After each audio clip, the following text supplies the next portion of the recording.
Paramashivoham.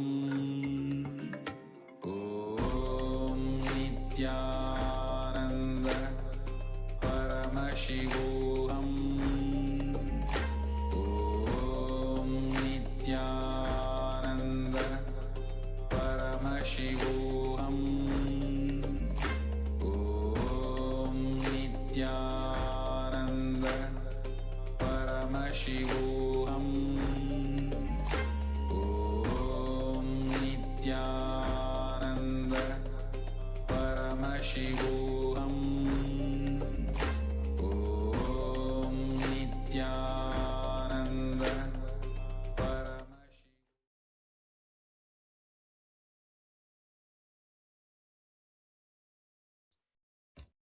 Nithyanandam, hope all the viewers and participants have had enough time to make the offerings to Devi Parashakti. And if you have any issues in the process, you can reach out to us on YouTube, Facebook, and the various social media platforms where the Acharyas are available to answer your queries or your questions.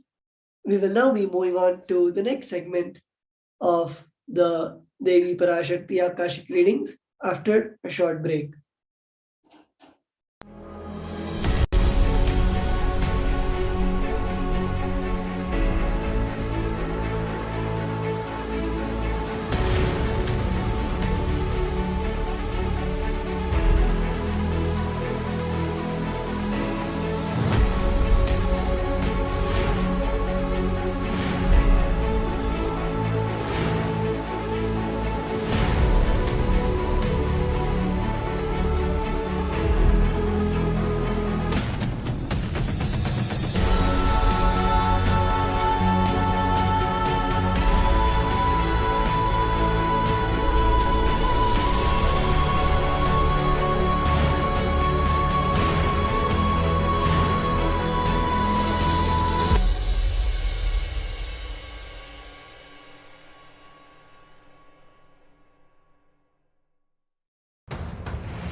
Time itself is nothing but your decision to struggle with the same rut.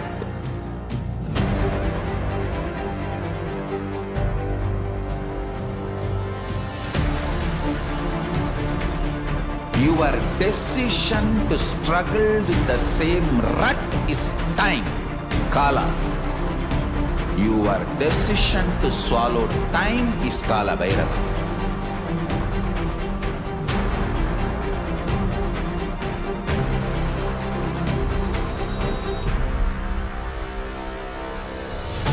Stand. Be a conscious woman or man. Be conscious being.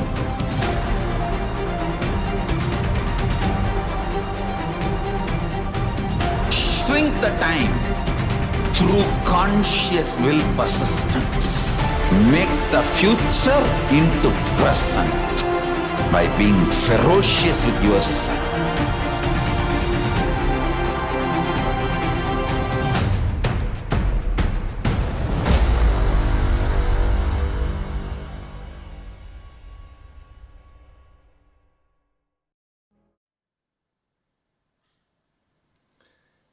Nithyanandam, welcoming all the viewers back into this next segment, which is the glimpses of the glorious past on the 10th of January.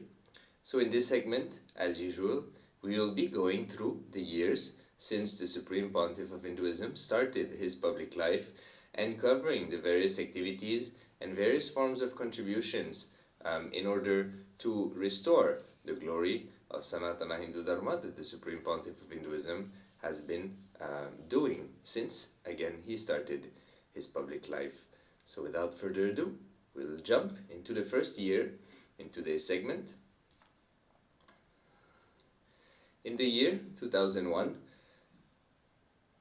the 10th January, Day 1 and Day 2 of the powerful 3-day Chandi Homa, personally conducted, performed by the Supreme Pontiff of Hinduism for the revival of the Kailasa Enlightenment ecosystem in Kavuntapadi in Erode, Tamil Nadu, South India, on the 9th, 10th, 11th January 2001, when he was 23 years of age. This powerful fire ritual offering to Devi Chandi, the universal cosmic mother, happened in Kavuntapadi, a village in Erode. The venue is a famous Kaliamman temple in Kavuntapadi, and the head of the temple is seen in the photographs. The Supreme Pontiff of Hinduism was honored by the indigenous Mudaliar community that owns the temple.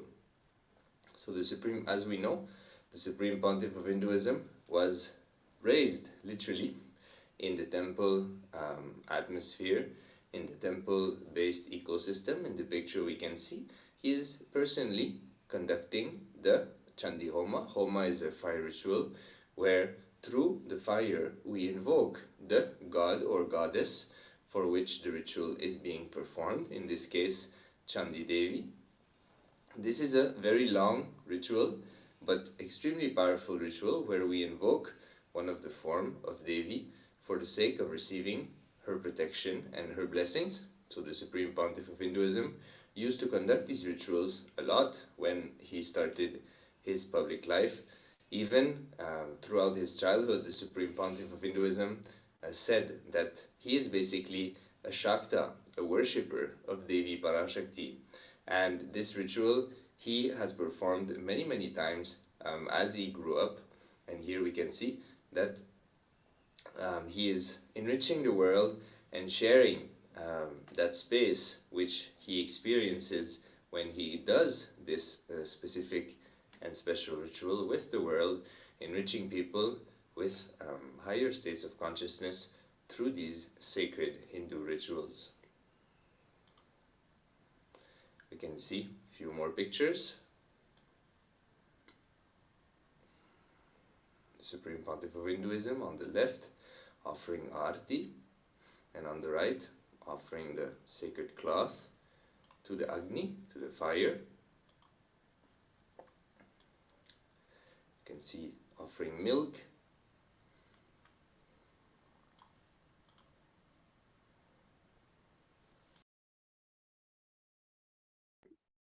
We will now move on to the 10th of January 2007, where Kumudam, a famous Tamil article newspaper, publishes the teachings of the Supreme Pontiff of Hinduism under the title Manadai Tira Magirchi Pongatum.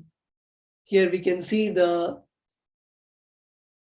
Kumudam newspaper, which is a very popular newspaper in Tamil Nadu in southern India.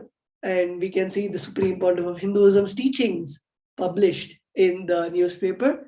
And actually, many newspapers in southern India and even in northern India published the teachings, the books, and the articles of the Supreme Pontiff of Hinduism. And so many of the devotees, so many of the people connected with the Supreme Pontiff of Hinduism just by reading these articles and reading the powerful cognitions that they got from all these articles in these newspapers and various magazines. And this is one of the most important way where people got connected to the Supreme Pontiff of Hinduism. And it is not just about the articles being published, but just the fact that just one line or two lines of any quote from the satsangs or discourses or the books which the Supreme Pontiff of Hinduism has delivered, any of those lines are able to just give this powerful click to thousands of people around the globe to connect to the Supreme Pontiff of Hinduism. And here we can see just another instance of a wonderful newspaper publishing the articles of the Supreme Pontiff of Hinduism.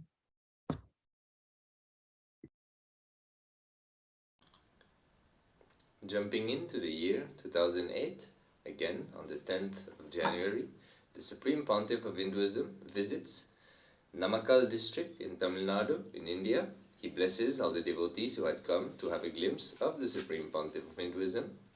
So as we know, since the beginning of his life, even before the Supreme Pontiff of Hinduism started his public life, he always reaches out to people one person at a time, enriching one person at a time.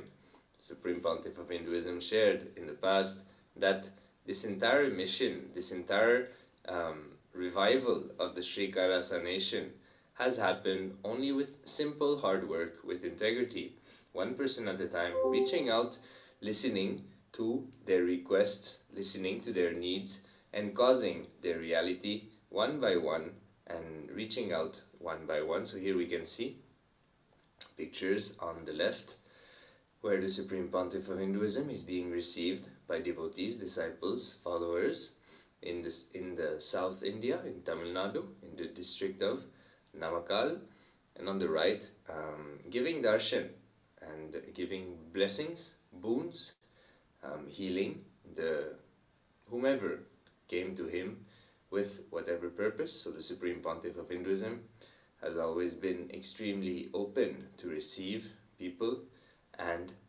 to cause their reality, to be a catalyst for Paramashiva. Obviously, he is renowned and recognized as the 1008th incarnation of Paramashiva. So radiating that space of superconsciousness of Paramashiva, and through that state raising the lives of the people who he encounters and who come to him.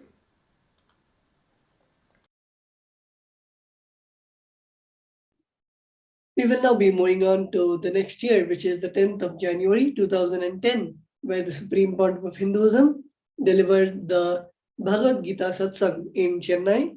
We can see that the Supreme Pontiff of Hinduism is giving the satsang, and there are literally tens of thousands of people sitting and attending the discourse of the Bhagavad Gita Satsang in Chennai, Tamil Nadu.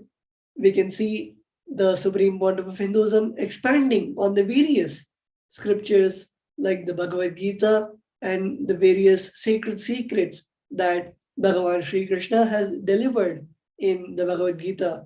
Many times when we read the Bhagavad Gita by ourselves or just by a normal translator, not by enlightened guru, we tend to miss the sacred secrets that Bhagavan Sri Krishna wanted to convey, as they can be decoded only by an enlightened master, as Bhagavan Sri Krishna spoke from the space of enlightenment, and only another enlightened master can give the same context, give the same perspective as Bhagavan Sri Krishna.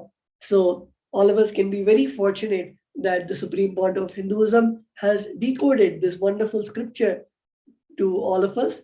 And if any of us want to hear the Bhagavad Gita satsangs, we can log on to the official channel of the Supreme Pontiff of Hinduism, which is Kailasa's HDH Nithyananda, and we can hear all the various satsangs which the Supreme Pontiff of Hinduism gave on Bhagavad Gita. And also, of course, we have the Nithyanandapedia, which is another wonderful resource where you can search for the experts and the transcripts of most of the satsangs, almost all of the satsangs that the Supreme Pontiff has delivered.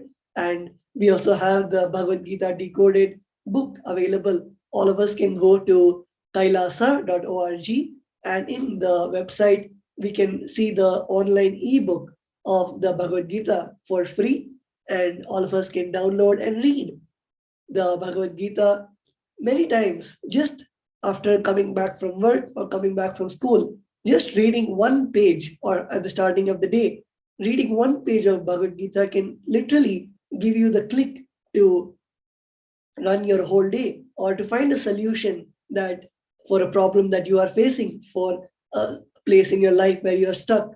Just by reading the Bhagavad Gita, Swamiji beautifully says that it is not just a book, it is Swamiji speaking to each and every one of us through the book.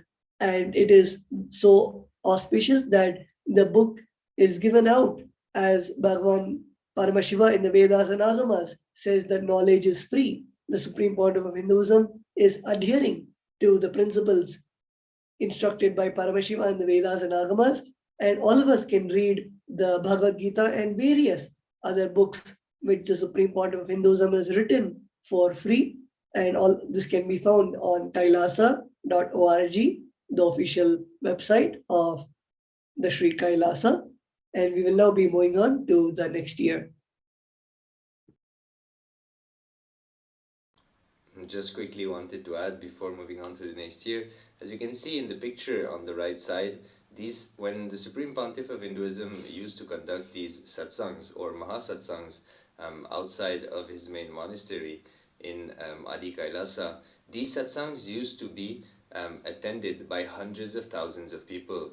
We can see the huge crowd of disciples, devotees and followers in South India, gathering here in Chennai, gathering for the sake of listening to the sacred words revealed by the Supreme Pontiff of Hinduism. So these satsangs used to be highly popular and loved by thousands and thousands of people. So before moving into the next year, we'll be taking a short break. We'll be right back. Stay tuned for the next years of the public life of the Supreme Pontiff of Hinduism.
Time itself is nothing but your decision to struggle with the same rut.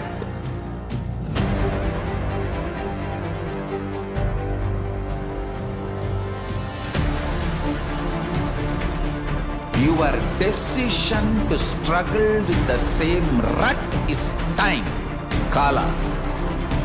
Your decision to swallow time is Kala Bhairava.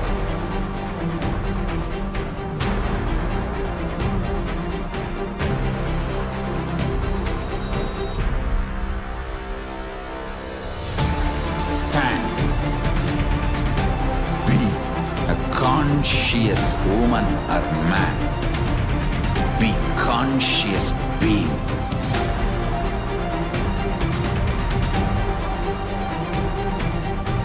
Shrink the time through conscious will persistence. Make the future into present by being ferocious with yourself.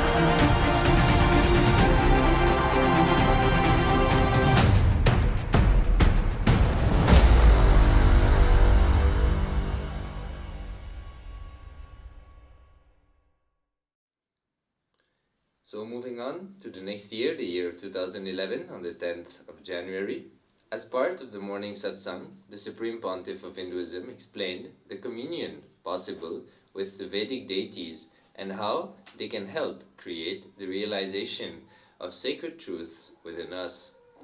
Aurobindo says all the deities described in the Vedic tradition are independent intelligence available to us. Connecting and communicating with them is simply possible. With this one clarity, Aurobindo is able to give the right understanding that imbibing the sacred truth can make you experience the deities. So the Supreme Pontiff of Hinduism shared in the past the amazing space and intelligence with which the Vedic rishis, the seers of the past, the enlightened beings who sat in the space of samadhi, in the space of pure oneness with Paramashiva, and downloaded and grasps the various cosmic truth, and revealed them to the people in the most user-friendly way, a way which is available to everyone. So the Supreme Pontiff of Hinduism shared that these Vedic rishis were so intelligent that they were able to map the highest, most subtle spiritual truths into very simple daily practices which are literally made available to all. So they literally made the science of enlightenment available to anyone and everyone. So relating to deities and deities themselves are part of this amazing happening, where the rishis in the highest space of oneness were able to see the deities, and then afterwards revealing like how they are and how we can connect with them, for us to also experience the same high frequency, the same oneness with the gods and goddesses of Hinduism. So here the Supreme Pontiff of Hinduism shares a simple truth which was shared by a previous enlightened master, Aurobindo, saying that all the deities are independent intelligence. The Supreme Pontiff of Hinduism added that they are all intelligent and they are all powerful. So you can connect through any deity which you feel a strong feeling connection to, and experience the same ultimate oneness.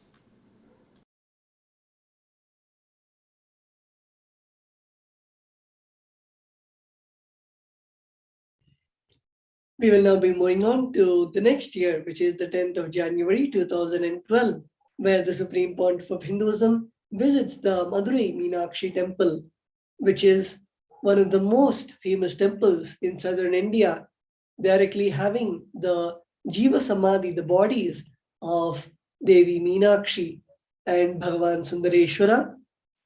Devi Meenakshi, who is a direct incarnation of Devi Parashakti, happened in Madurai, which is a city in southern India, where Devi Meenakshi was born out of the fire as a 3-year-old girl to King Malayadhwaja and Queen Kanchanamala, the rulers of the Pandya dynasty, the Pandya Samrajya. And when they performed the Putra Kameshli Yajna, which is a wonderful ritual in the Vedic tradition, where we offer the oblations to the divine in the form of a fire ritual. And when the gods are pleased by our devotion and our offerings, they shower us with a literal baby who is born out of the fire. Similar, we can see the various instances like Devi Meenakshi, and even Draupadi was born out of the fire. And once the Devi Meenakshi was conceived, out of the fire, the voice from the Agni, the voice from the fire, told that Devi Meenakshi has three breasts and the one will disappear when she meets her consort. And Devi Meenakshi was trained as the warrior princess, as she was the heir to the Pandya throne. And once King Malayadwaja coronated Devi Meenakshi, he left the body after fulfilling his purpose, and Devi Meenakshi went on to assert the rule of the 56 Hindu kingdoms, the Hindu deshas, the whole Akhanda Bharat, and as part of the whole Digvijaya Yatra, Devi Meenakshi landed in Kailasa, where Devi Meenakshi confronted Nandi, who is the guardian of Kailasa, and even defeated Nandi. And when Nandi reported that to Paramashiva, Paramashiva himself came down to see Devi Meenakshi. And the moment Devi Meenakshi saw Bhagavan Paramashiva, her third breast disappeared, and she immediately came to know herself as Devi Meenakshi, as goddess Parashakti, and she saw the ultimate Bhagavan Paramashiva, and she immediately knew that oneness, that they both are Ardhanginis, the Ardhanarishwara. And when Devi Meenakshi understood that it was Bhagavan Paramashiva himself, she stopped the Digvijayam, which is the victory over Sri Kailasa, and she met Paramashiva and asked him to come down to Madurai, her ruling city, as Sundareshwara, which is the handsome god, the most handsome form of Paramashiva. And Paramashiva came down as Chokkanatha, as Sundareshwara, to marry goddess Parvati in the form of Devi Meenakshi. And after that, they ruled over the Pandya kingdom for thousands of years and blessed millions of devotees and the residents of the divine city of Madurai. And here we can see the temple which was built for Devi Meenakshi and Bhagavan Sundareshwara. When even they were in the body, the temple existed as the temple for Halasyanatha, the form of Paramashiva, the divine form of Paramashiva. And here we can see the Supreme Pontiff of Hinduism gracing the temple and visiting the temple where the Supreme Pontiff of Hinduism was received by the chief priests of the temple and was taken around the temple and visited the various shrines. And it is so blissful to watch the Supreme Pontiff of Hinduism going to the temples and seeing the devotion aspect of the Supreme Pontiff of Hinduism. And we can see the various pictures of the temple visit.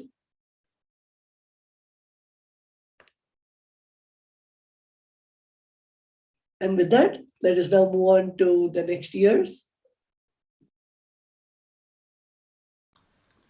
Moving on to the year 2013, on the 10th of January, the Supreme Pontiff of Hinduism conducts the NKY Nitya Kriya Yoga program for the participants who came to attend in Adi Kailash, the main monastery in Bangalore, India, Bidadi, Bangalore, India.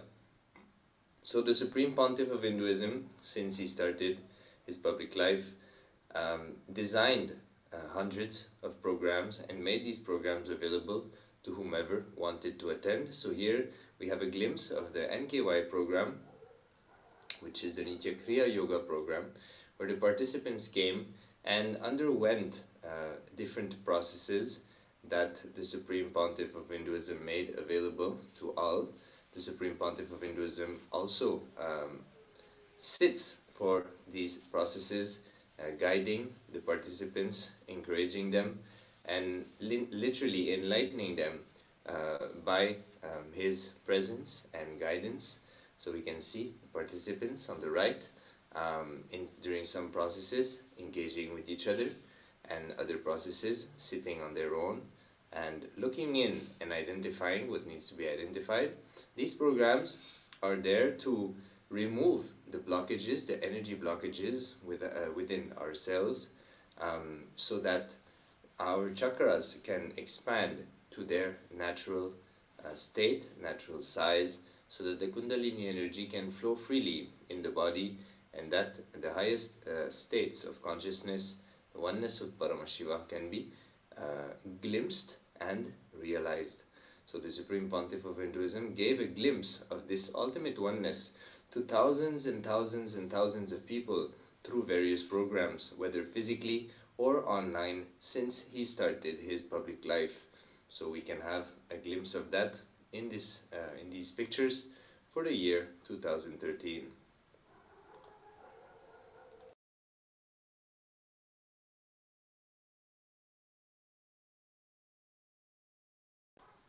So with this, before going into the further years, we'll be taking a short break. We'll be right back. Stay tuned to go through the rest of the years of the Supreme Pontiff of Hinduism on this very day, the 10th of January. We'll be right back. Stay tuned.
Time itself is nothing but your decision to struggle with the same rut.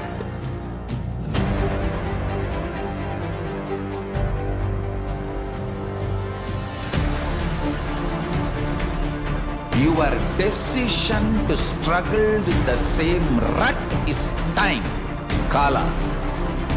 Your decision to swallow time is Kala Bhairava.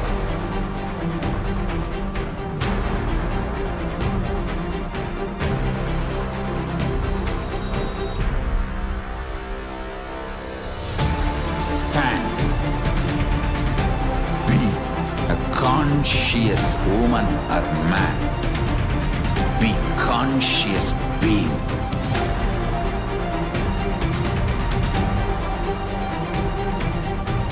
Shrink the time through conscious will persistence. Make the future into present by being ferocious with yourself.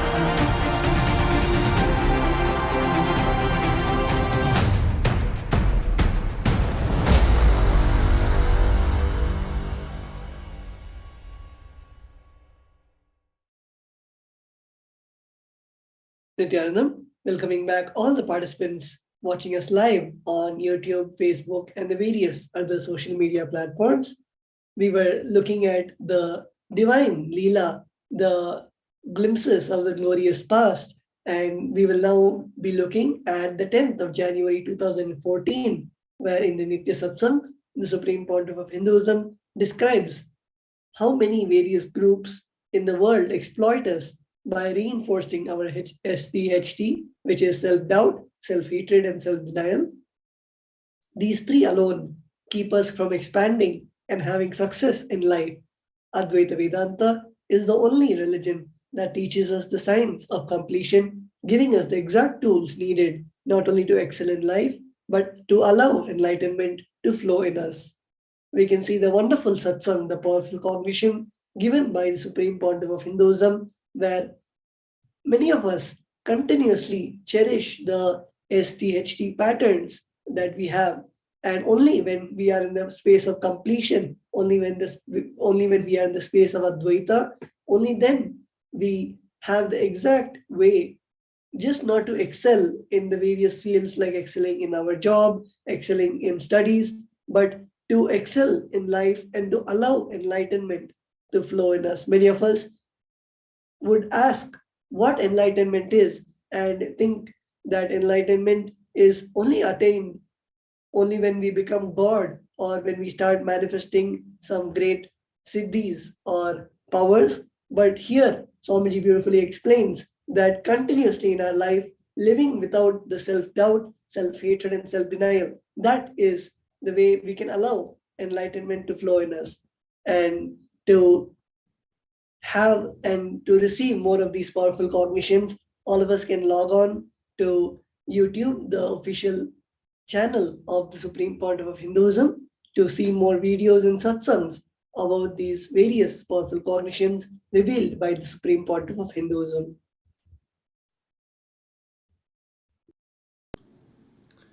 So entering in the year 2015 on the 10th of January, during the morning satsang, the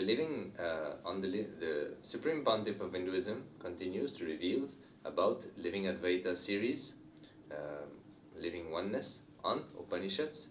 The Supreme Pontiff of Hinduism advises everyone to finish off making our completions, dropping all our old cognitions we have about ourselves.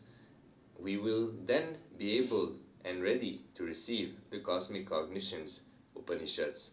Get ready to receive the original cognition from the cosmos, from the universe, from Paramashiva himself.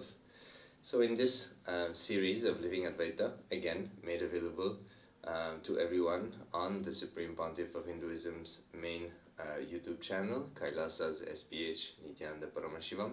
You can also go to Nithyanandapedia and type this very date, the 10th January 2015, and you'll be able to have a glimpse.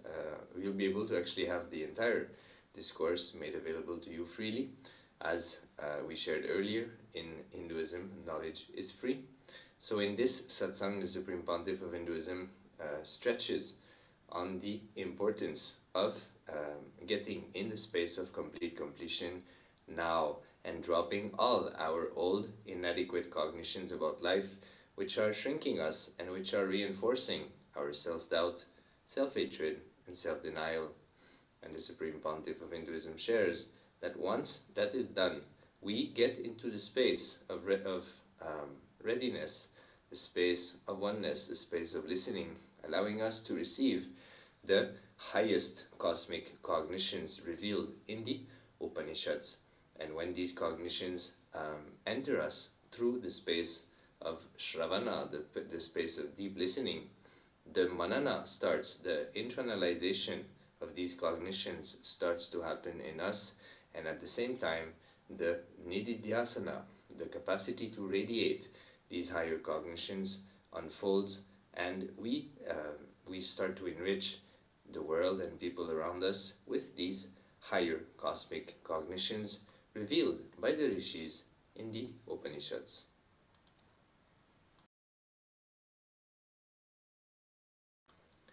Let us have a quick glimpse of the various activities, and as well as a glimpse of this discourse through this short video. So let us watch this video together.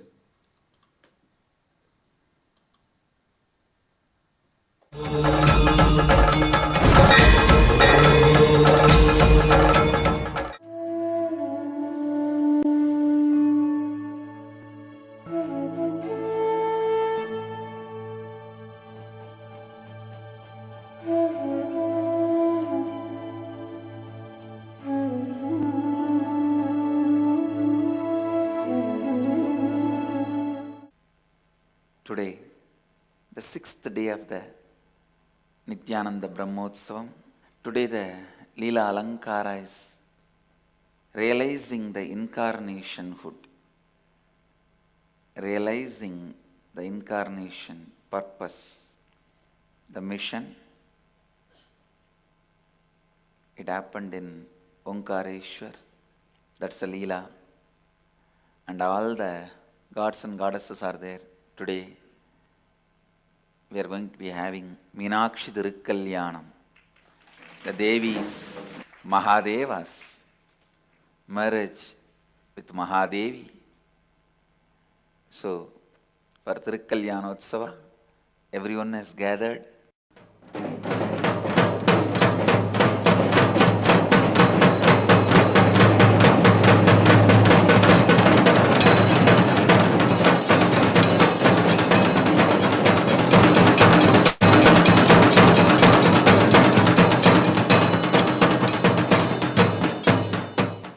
वचनामृतं पीत्वा नित्यं मनसि विचिन्त्य भुवनकल्याणं मनसि विचिन्त्य भुवनकल्याणं कुरुवाप्यायन भिक्षाकर्मं कुरुवाप्यायन भिक्षाकर्मं लभसे अचिरात् शिवपदज्ञानं लभसे अचिरात् शिवपदज्ञानं भावय भावय नित्यानन्दोऽहं भावय भावय नित्यानन्दोऽहम्. Whoever makes you love yourself, you love that person. It's law of life. With human beings, they internalize something which is not them as part of them. So you will have to separate that and show them what they are. And I tell you, the moment I show what is you, you will just fall in love with you. The Mahadeva component of you, which fulfills whatever you want, which gives so much of feeling good about you, is real you. Understand? Your inability to think or act never takes away your existence as Mahadeva. Going and talking to somebody and inspiring that person to certain idea which you believe as true. This you may not have believed, it is not possible for you. If you start opening it up as a possibility, it may be available suddenly for you, reminding you about all your possibilities. Is living Advaita. That can happen only by Upanishads.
We will now be moving on to the next year, which is the 10th of January 2016. On day one of this profound session for Inner Awakening, graduates, the Supreme Pontiff of Hinduism introduces the upcoming IA program. He shares that he will radiate all three of these powerful programs together: Inner Awakening, Shivoham, and Nithyanandoham. We can see the Supreme Pontiff of Hinduism giving the Nitya Satsang and the sessions for the Inner Awakening program, which is a wonderful 21-day program where the participants experience the various aspects of completion and how to live the Advaita in their lives, and the completion with various layers of their patterns and the various meditations like awakening the chakras and the Kundalini Shaktis, and also doing the Samskara Dahana Kriya, which is the process to complete with all our samskaras, which are the patterns that we carry in us, and also the past life regression and the death meditation, where we complete with the past life patterns that we have with us, and also we complete with the fear of death, and we awaken the various possibilities that we carry. And we are now, in a few days, we'll be having the Paramashivoham program, which is the next level of the Inner Awakening program, where we can experience direct sessions from the Supreme Pontiff of Hinduism. And we are inviting all the viewers, all the participants watching us, to come to this wonderful program of Paramashivoham Level 3, which is beginning on February 19th until March 11th. So save the date, and you can register at paramashivoham.org/kailasa.org/paramashivoham, and you'll be seeing all the details of the program there. And before we move on to the next years, we'll be back after a short break.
Yes, so welcoming back. Here in 2017, on the 10th of January, we see the participants of the program, of the Nithyananda Yogam program, sharing their experience of manifesting the various Shaktis of Paramashiva. So Paramashiva in the Vedas and Agamas describes about the various powers, Shaktis, which manifest when you enter into the space of oneness with Paramashiva, with him. Unlike siddhis, which are powers which start to manifest because of the intensity of the tapas, of the penance that we are doing. Siddhis distract you from enlightenment, whereas Shaktis strengthen your enlightenment as they manifest from the space of enlightenment. So in 2017, the Supreme Pontiff of Hinduism worked day and night to initiate the participants of this Nithyananda Yogam program, as well as the Gurukul Balasans, into hundreds and hundreds of powers. Every day a new power, or if not 1, 2, or 3 new powers were being initiated and were being radiated by the Gurukul Balasans and by the participants of the Nithyananda Yogam through the entanglement with the Gurukul Balasans. So here we can see pictures of some of these participants sharing their experiences in the daily satsang about what they witnessed, what they experienced, and when in these manifesting Shaktis sessions. We will now be moving on to the 10th of January 2018, where the Supreme Pontiff of Hinduism, Jagadguru Mahasannidhanam, His Divine Holiness Bhagavan Nithyananda Paramashivam, is the visionary through whom this whole revival of Kailasa is made possible. On this date, the Supreme Pontiff of Hinduism gave energy darshan to hundreds of delegates at the Nitya Yoga Convention at Bidadi, Bengaluru Adinam Adi Kailasa Sarvanyapita. We can see the Supreme Pontiff of Hinduism giving the individual darshan, the darshan to the various participants of the Nitya Yoga program, which is a program, a 4-day program to awaken the various possibilities in all of us. And we can see the Supreme Pontiff of Hinduism giving the energy darshan and taking the sessions directly for all the Nitya Yoga participants.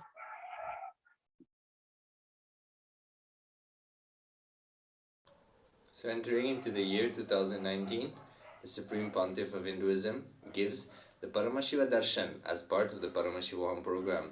So in 2019 and December 2018, entering into January of 2019, the Supreme Pontiff of Hinduism revealed for the first time the Paramashivoham program.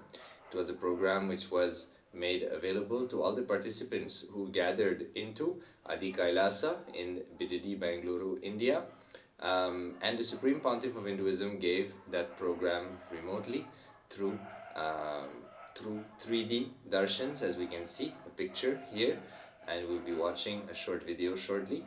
So in this program, Paramashivoham program, it was really a next level program where participants were not only introduced into 25 states of consciousness, the 11 dimensions, but they received dozens and dozens of very unique darshans during this program directly by the Supreme Pontiff of Hinduism.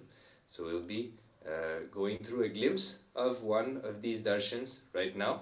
So without further ado, let us enjoy the space of oneness with Paramashiva, with the Supreme Pontiff of Hinduism through this short clip.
ईशानभूताय सदा सदाशिवाय तत्पुरुषवक्त्राय महेश्वराय अघोरहृदयाय रुद्रेश्वराय वामेश्वराय स्थितिकारणाय सत्यस्वरूपाय सृजनेश्वराय स्वागतं स्वागतं स्वामिन् ते स्वागतम् अस्माकं हृदये भोः सुस्वागतं ते स्वागतं स्वागतं स्वामिन् ते स्वागतम् अस्माकं हृदये भोः सुस्वागतं ते ब्रह्मस्वरूपं शिवशक्तियैक्यं दमरुककरतिरुशूलम् आह्वानहस्तम् काषाय वस्त्रं राजसन्न्यासं वन्देहं परमहंस नित्यानन्द सद्गुरुं கொண்டு கங்கை முடி கொண்டு நந்தனம் புரியும் ஈசனே கோவிலை முடி பூசி முடிக்கினேந்தும் காலனே புடி ஸ்ரீ ஜெகத்குரு பிடிகாண்ட முறைகின்ற மதுரை மாநகரின் ராசனே கலை கலைந்து இன்பங்களை அளிக்கும் சுந்தர வடமணினே சத்குராயுள் திங்கள் நித்தம் உரைகின்ற செவ்வி கொண்ட செல்வனே சொக்கனே எந்த சோமனே ஐய சோதி வடிவான ரூபனே அடிமுடி காணா அண்ணா மலையே அகிலம் போற்றிடும் வைகனே நாகாவரணே நால்வர் போற்றிட நயம்பு நாடிடும் நாதனே காலமுண்டு ஆழம் பாடுதடில் ஆனந்த நடமிடும் ஆதி செய்வனே மங்கையிடம் கொண்டு கங்கை முடி கொண்டு நர்த்தனம் புரியும் ஈசனே சுடலை பொடி பூசி உடுகை அழகேதும் காலனே புலி தோலனே வீடின் விடிகால் உள்ள முறைகின்ற மதுரை மாநகரின் ராசனே இன்னல்களை கலைந்து இன்பங்களை அளிக்கும் சுந்தர விடமணி நேசனே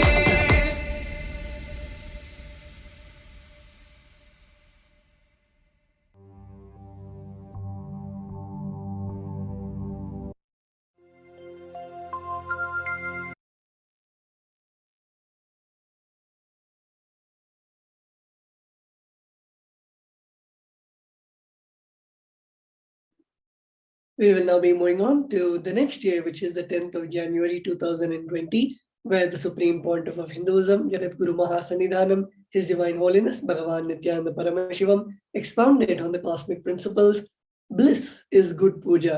During the everyday life public address, Nithyananda Satsang, His Divine Holiness revealed that prayer is the most powerful, ultimate way of connecting with Paramashiva, which will start as Vishishta Advaita and evolves as Dvaita, raising to Advaita and manifesting as Shuddha Advaita.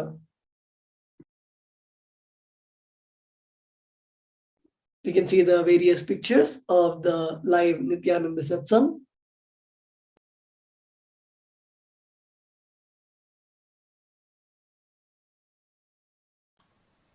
So let us enter into the final year, the 10th of January 2021, last year. The Supreme Pontiff of Hinduism gives his blessings and accepts the offering of various rituals performed all over the world as part of the Nithyanandotsavam celebration. So we can have here a few pictures of the Supreme Pontiff of Hinduism giving darshan and giving satsang, as well as blessing the rituals which were being offered on this very day.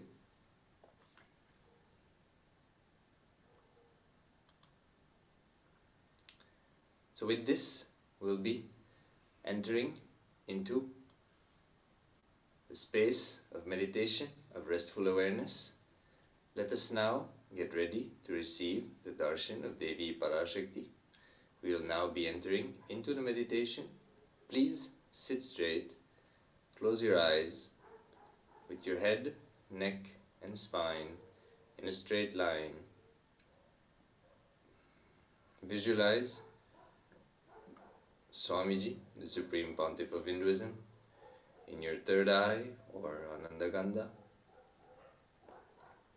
Connect intensely with the avatar of Paramashiva in your inner space.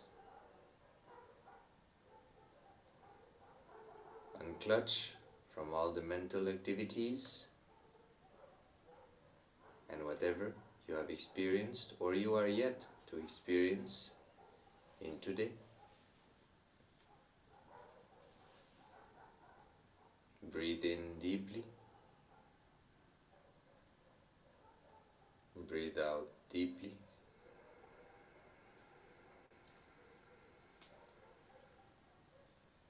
In the space of oneness and surrender, cherish the deep space of listening, the Supreme Pontiff of Hinduism. Sit in a pure space of oneness.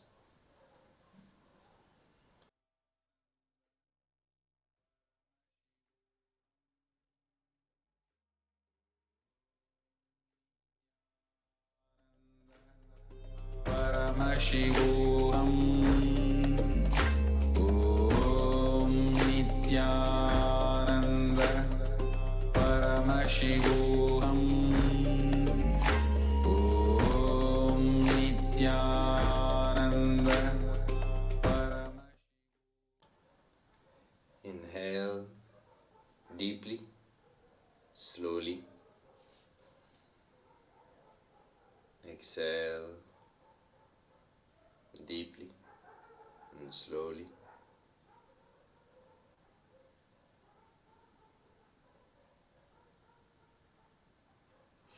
Allow the presence, the initiations of the Supreme Pontiff of Hinduism to blossom within you, and prepare yourself in the space of deep receptivity, yearning, seeking devotion and surrender, to receive the presence, the initiations, and the words of the 1008th avatar of Paramashiva, the Supreme Pontiff of Hinduism, reviver of the Sri Kailasa nation, the enlightened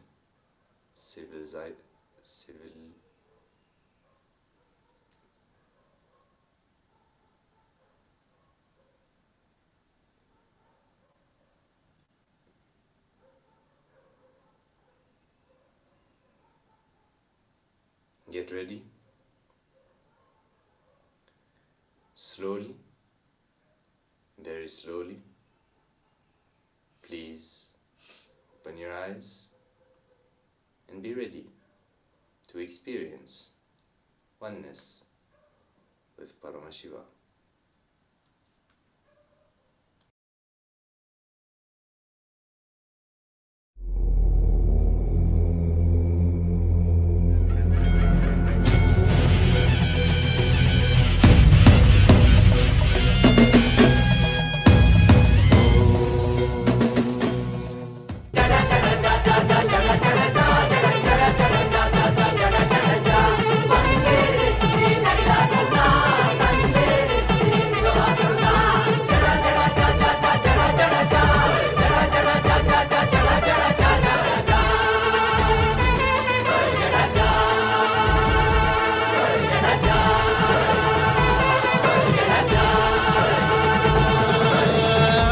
நாளெல்லாம் வளமாக வாழணும், இருக்கிற நாளெல்லாம் நமக்காக மாத்தணும். அதுக்கு இப்போது நாம் என்ன செய்யணும்? நித்யானந்தரின் சொல் கேட்டு நடக்கணும். மனிதராய் பிறந்த நம்ம எல்லாம் காக்கத்தான் கைலாசா என்னும் புது உலக கொடுத்துட்டான். பகவானே வந்திருக்கா, மனித ரூபா பூண்டு இருக்கா. தர்மம் என்னும் தேரிலேறி தானம் என்னும் போரில் வென்றா. மனித குலம் மீட்டெடுத்தா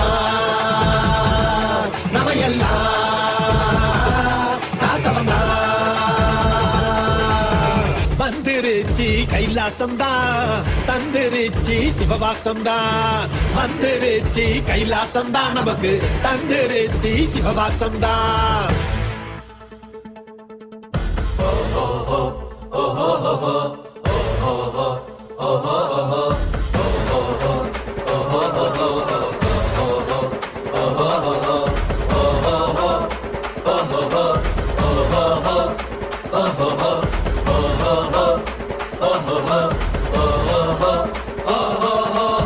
வந்துருச்சி கைலாசம்தான், தந்துருச்சி சிவவாசம்தான்.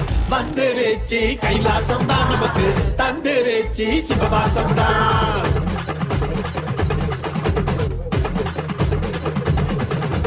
சைவங்களாய் உலகை மாற்றிடணும், சக உயிரிடமூரையாடிடணும். மூன்றாம் கண்ணை திறக்க கட்டிடணும், பூலோக ஈசன் போல் நடக்கணும்.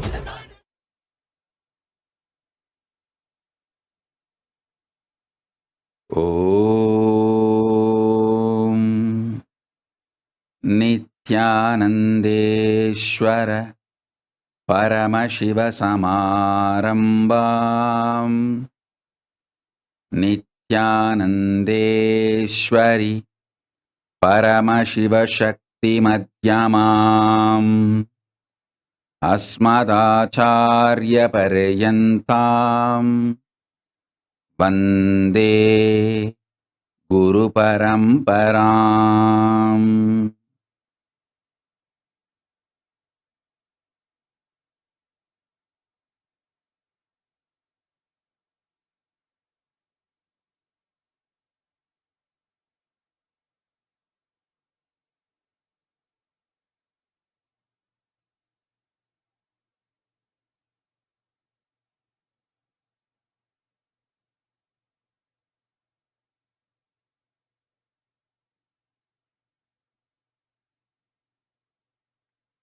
I welcome you all with my love and respects. I welcome each and every one of you sitting with us all over the world.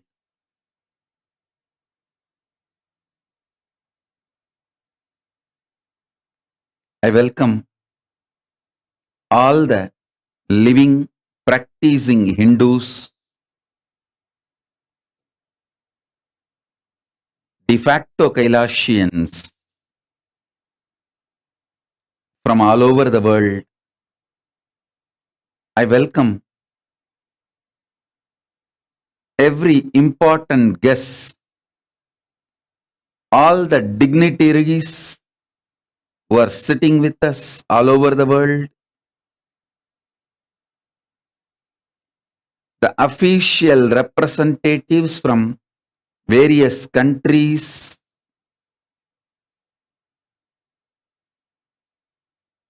prime ministers, presidents, statesmen of the various countries, religious heads from various religions,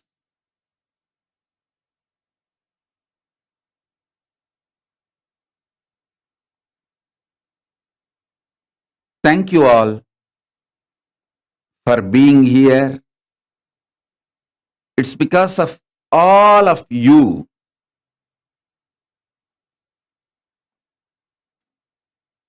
by the grace of Paramashiva and gods and goddesses of Kailasa, we made Kailasa manifest.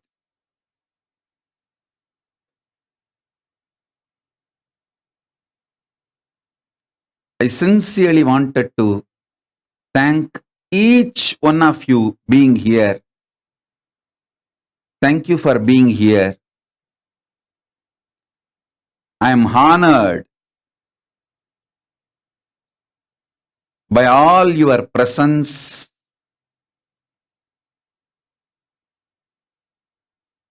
every support you all have given for making this Kailasa happen.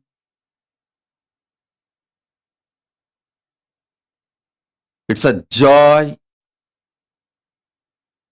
to have you all on this auspicious occasion, the grand finale day of 45th Nithyanandotsavam.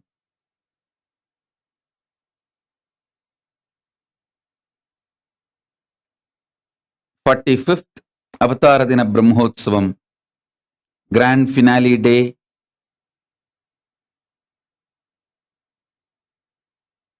I wanted to read out each and every one of your names, all the dignitaries, statesmen, ambassadors, official representatives of the various countries who are here, and the ambassadors of Kailasa, everyone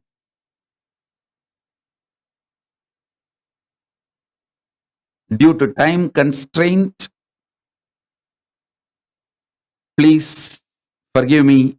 I sincerely apologize that I am not able to read out all your names, but accept my humble respects and gratitude.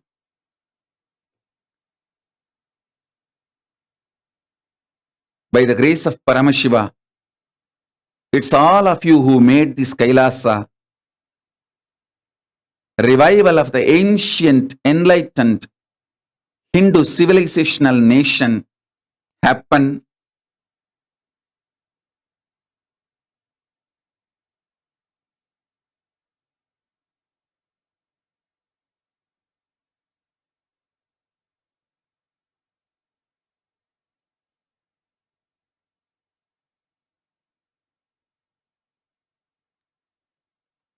I'm just overwhelmed seeing all the dignitaries who are here. Thank you, His Excellency, Prime Minister of the State of African Diaspora, representing 6 nations, 6 African nations together. His Excellency, Dr. Louis Georgestin. Thank you, Prime Minister, for being here. I am honored by your presence. Thank you for everything you are doing for Kailasa to become reality.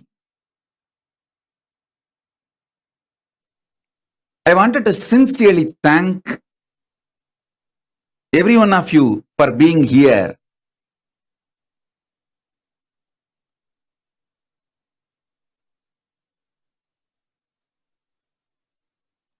Honorable Miss Alice Nicom, Minister of Internal Affairs, the State of African Diaspora,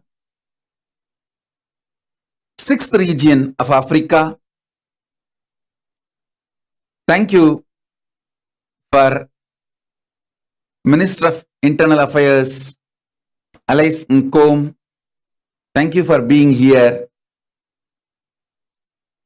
We are honored by your presence and everything you are doing for Kailasa. And Koladamat Mahasamsthana Sri Sri Santavira Mahaswamiji. Thank you, Swamiji, for being here and everything you are doing for Kailasa. And Perur Adinam Sri Santalinga Ramaswami Adigalar Gurumaha Sannidhanam of Perur Adinam. Thank you, Swamiji, for being here. Honorable Governor Henro Polai, Governor of Melkok State Republic of Palau. Thank you for being here and thank you for everything you are doing for Kailasa.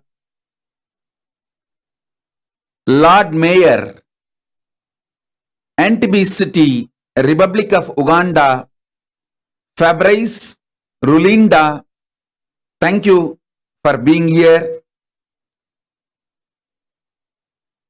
Thank you for everything you are doing for Kailasa. Lord Mayor Peter Kesola Okocha, Mayor of Jinja City, Republic of Uganda. Thank you for being here. His Majesty Prince Asrok Tabat Nando, Prince of Botswana, Thai Kingdom, Republic of Cameroon. Thank you for being here. Her Royal Highness Princess Palesa Kambule, Kingdom of Dlamini Palan, Republic of South Africa. Thank you for being here representing South Africa, Her Royal Highness Princess Caroline N. Mutisia, Princess Republic of Kenya. Thank you for being here representing Republic of Kenya, and thank you for everything you are doing for Kailasa. Lord Mayor Fabrice Rulinda, Republic of Uganda, His Worship Robert Mariano, Mayor in Belize. Thank you, His Worship Robert Mariano.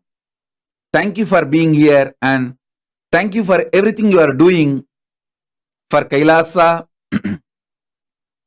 And Mr.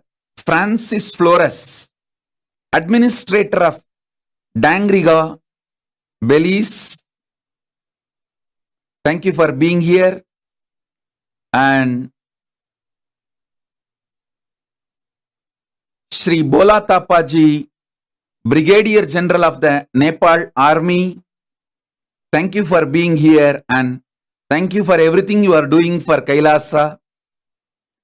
His Excellency Honorable Sidi Mohammed Tunis, Sierra Leone's MP. Thank you for being here representing Sierra Leone. Thank you, Shri Kedir Alive, Kedir Aliye, Head of the International Relationships, Ethiopia, representing Ethiopia. Thank you for being here.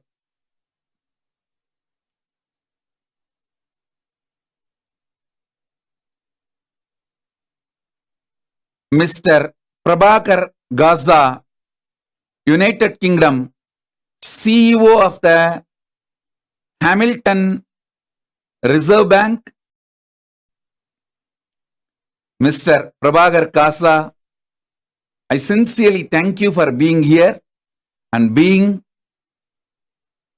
part of the Kailasa's Finance Ministry. Thank you for everything you are doing for Kailasa. And I sincerely thank Shri Arunachalam ji from Bangalore. He is the founder of multiple temples and Best Club Bangalore, India. More than that, he represents 4,000 organizations, which has 2 crore members, means 20 million. The community in which I am born and brought up, and the subsects of that community. Thank you, Shri Arunachalam ji, for being here as the representative of 2 crore membership, 4,000 Mudaliyar organizations, Saivavelalar organizations, and its subsects all over the world. I have to read out every name. I know each one of you are so important for me and for Kailasa.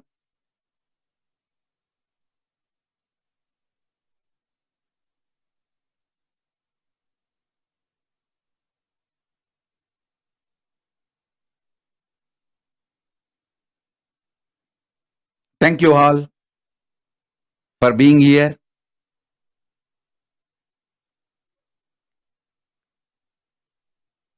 Once again, I wanted to thank each and every one of you for being here.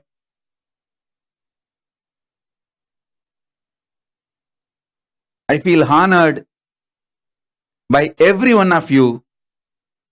Sri Vedantam ji, Sri Langovan Tirunavukarasu, Sri Manjunath Bajrang Sene, everyone, thank you all for being here.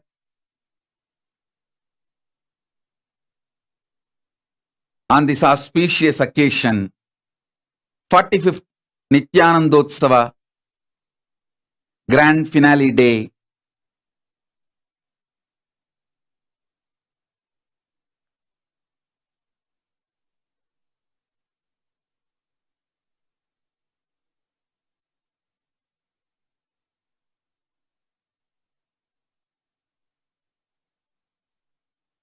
Paramashiva's message directly from Kailasa on this auspicious occasion. Kailasa is revived on this planet Earth to give super conscious breakthrough and to revive ancient, enlightened Hindu civilizational nation. I wanted to present it to all of you.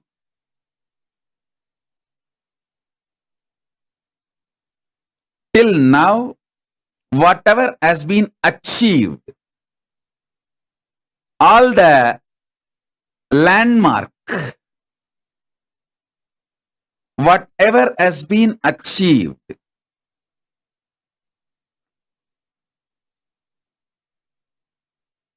first,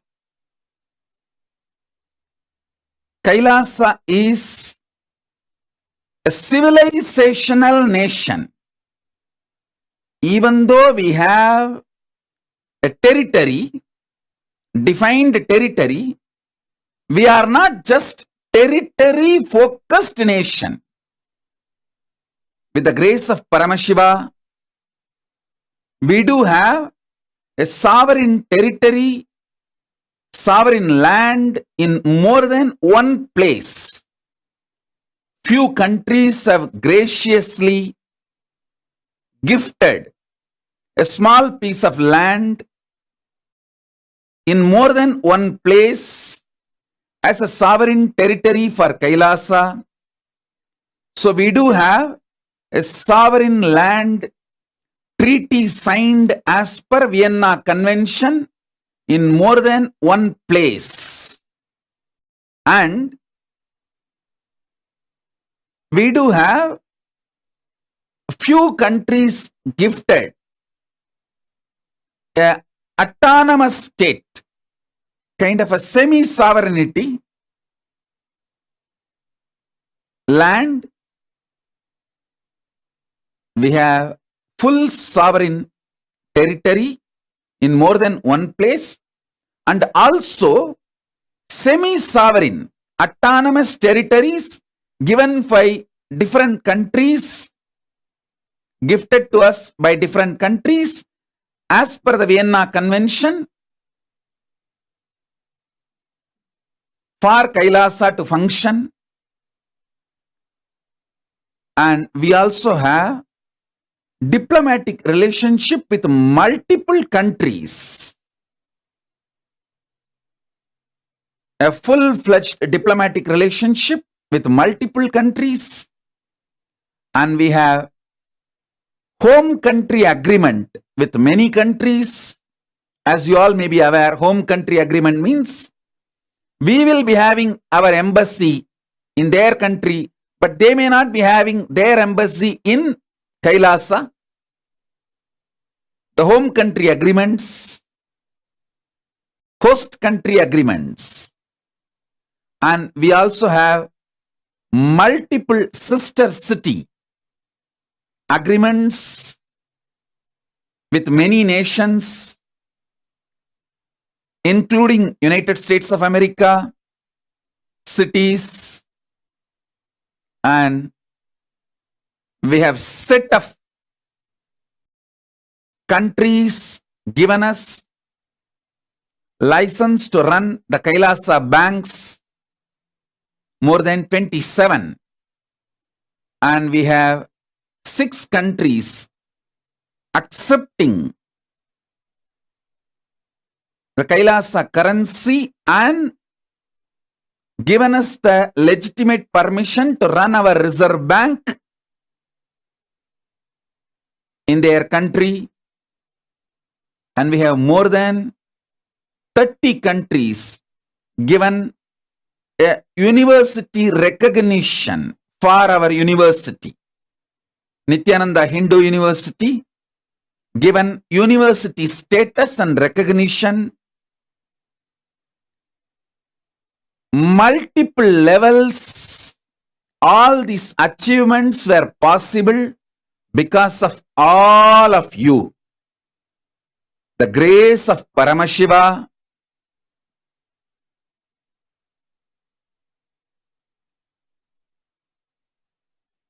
is showering on all of us. With the grace of Paramashiva, with all your supports, we were able to make Kailasa happen.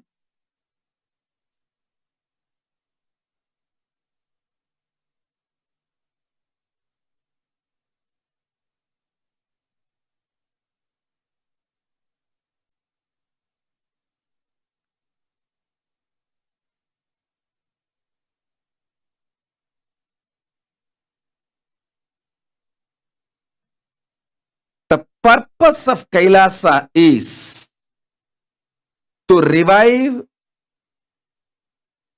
enlightened civilization. Many people ask me,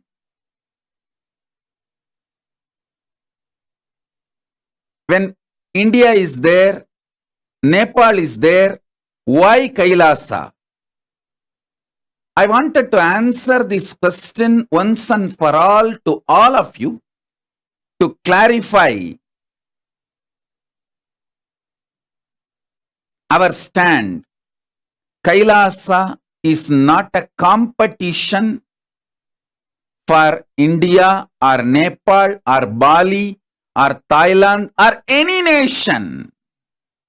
We are not a competition for any nation. Please understand, there are different kind of nations existed successfully. There are 4 types of religious nations. Successful historically, 1, religious constitutional monarchs like United Kingdom. It's a Christian religious country with a constitutional monarch. And there are countries, religious nations with absolute monarchy. And there are countries with a religious constitution, like religious nation with absolute monarch, like many of the Arab countries, Muslim countries, but absolute monarch. There are some countries, religious nation, but democratic, run by the elected politicians. There are many examples for that.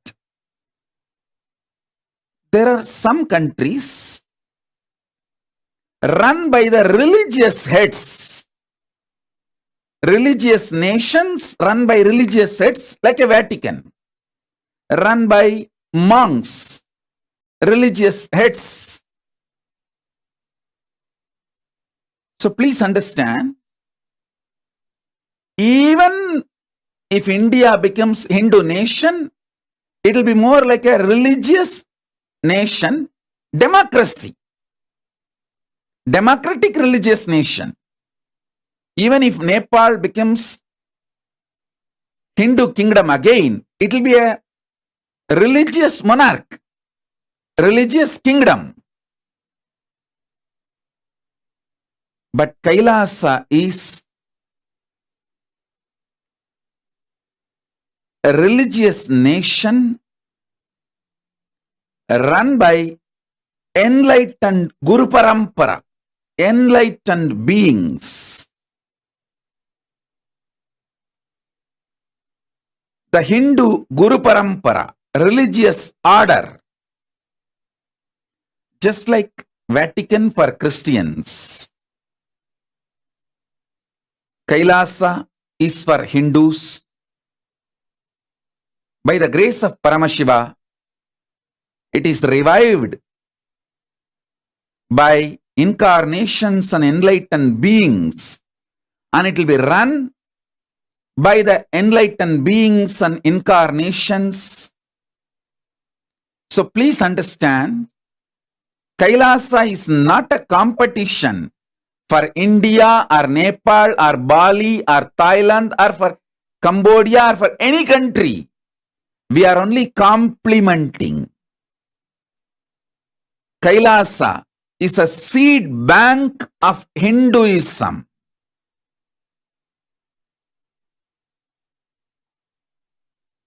I am creating an enlightened civilization which will run this nation, keep the Sanatana Hindu Dharma, Hinduism alive. Even if India becomes Hindu nation, Nepal becomes Hindu nation, they will all be focused on Artha, means economic growth. Their focus will be Artha and Kama, economic growth and prosperity. But Kailasa's focus is on Dharma and Moksha. Moksha-centric Dharma, Moksha-centric Artha, Moksha-centric lifestyle. I am reviving the enlightened ecosystem. Please understand. So Kailasa has its unique place. We are not competition for any nation. Not only we are not competition for India or Nepal or Bali or Cambodia or Thailand. We are not competition for any nation. We are complementing every nation. I wanted to make this stand very clear. Clear introduction about ourselves and our clear policy for relationships with other countries.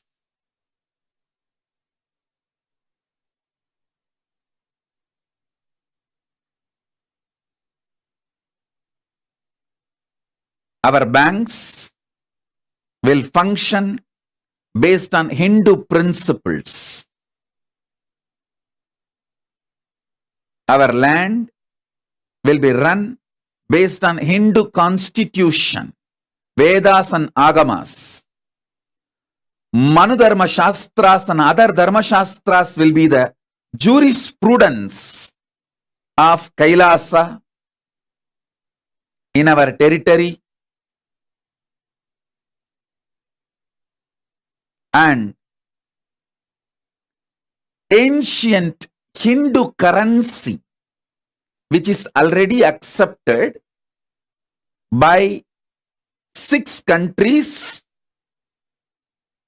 and 2 more countries have accepted as a private currency. So totally in 8 countries. In 6 countries, we can be the mainstream currency. In 2 countries, we are private currency status. These are the work already achieved. We have also developed independent sea route, air route, stitching the different bits of the lands we have been gifted. We have been gifted by different countries small pieces of land as a sovereign territory for Kailasa. We stitched them together through independent sea route and independent air route to form as a nation.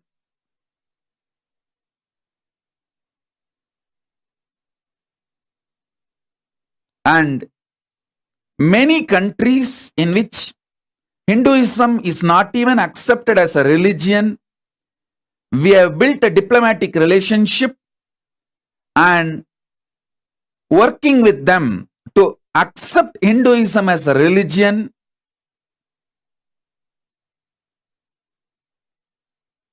We are also successful in getting the civil court status in 3 countries which accepts religious civil courts. There are many countries, maybe more than 40 or 50 countries, gives freedom to run religious civil courts in their country for various religions. So we got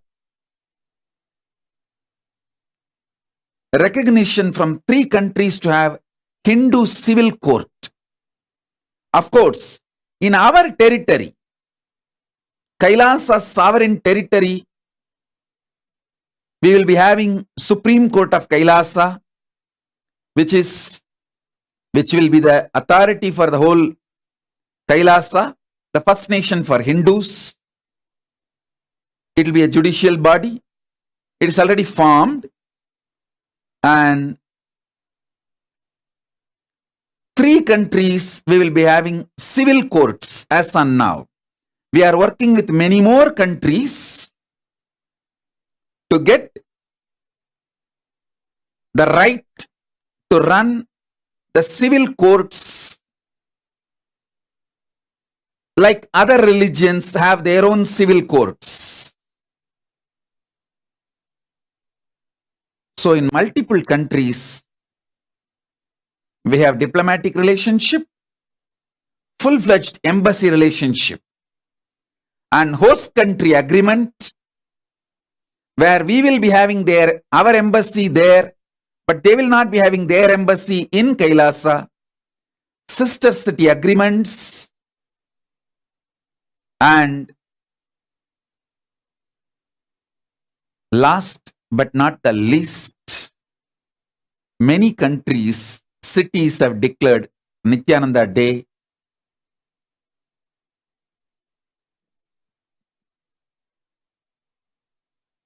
Thank you all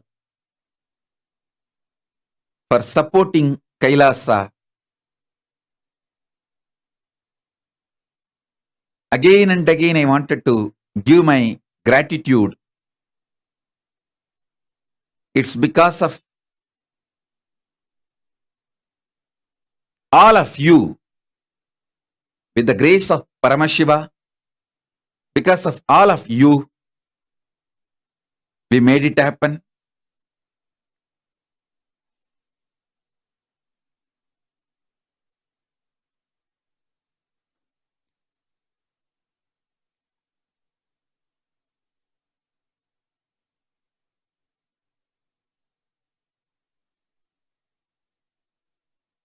Same way, even though we have our university in our territory, our degrees are recognized.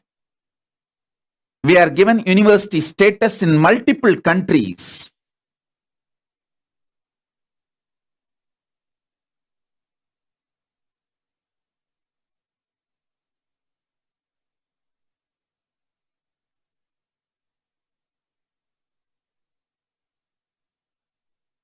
In every level,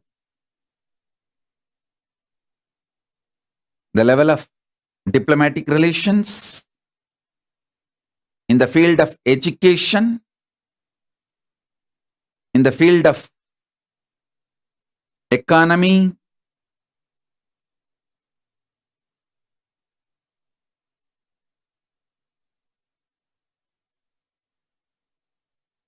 building relationship with multiple countries, forming this civilizational nation.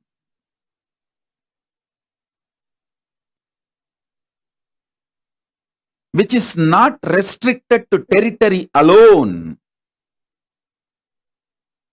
which is more like a Vatican. See, Vatican as a territory, but it is not restricted to their territory. They are like a nation for all the Catholics. Same way, Kailasa, we may have a territory, but we are not restricted to our territory alone. We will be the first nation for all Hindus. We will lend our voice to support all Hindus. We will continuously work for Hindus, focused on enlightenment science of Hindus. I am not working just to revive one branch Shaivism of Hinduism. I am trying to revive all the 10,000 branches of Hinduism, 10,000 various orders of Hinduism, subsects of Hinduism. Like in the Shaivism itself, there are at least 100 subsects. Siddhanta Shaivam, Veera Saivam, Pasubada Saivam, Lagulisha Saivam, Kashmira Saivam. Same way in the Vaishnavite tradition. There are multiple Vaishnavite traditions. In Shakta Sampradaya, there are multiple Shakta traditions. So I feel at least 10,000 Sampradayas are still alive. I'm trying to revive, make a seed bank for all the 10,000 Hindu Sampradayas to revive the whole Hinduism focused on enlightenment science.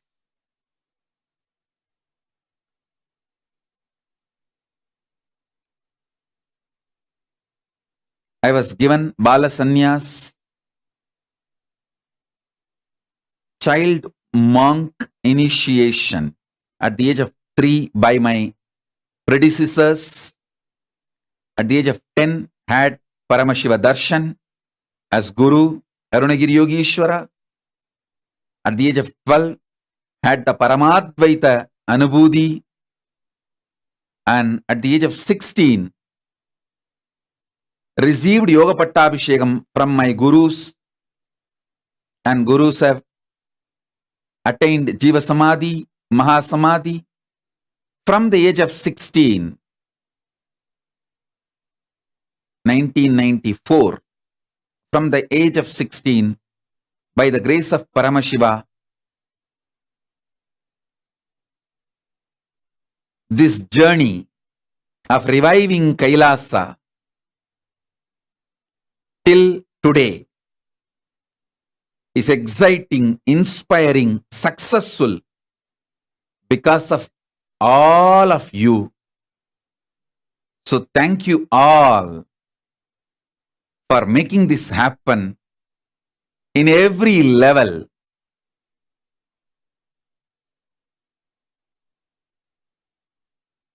The long list of achievements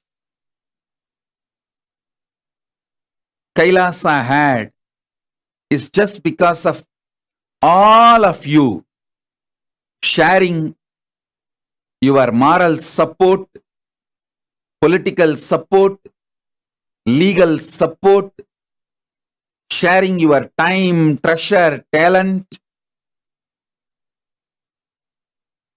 in multiple levels. I sincerely thank all of you for everything.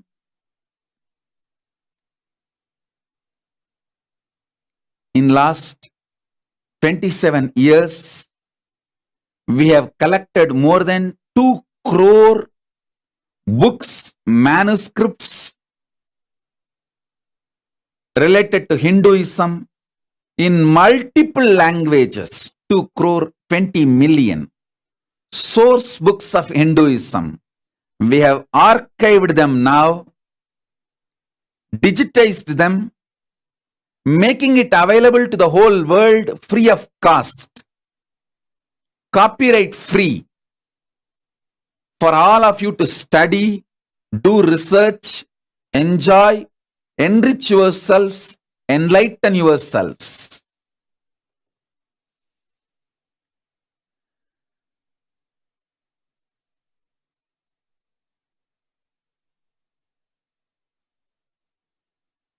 We are the largest digital ecosystem for Hinduism, largest group of UN recognized NGOs of Hinduism. We have spiritual de facto embassy status in more than 150 countries, where our NGOs are allowed to function, carry on with the religious, spiritual work as per their country laws.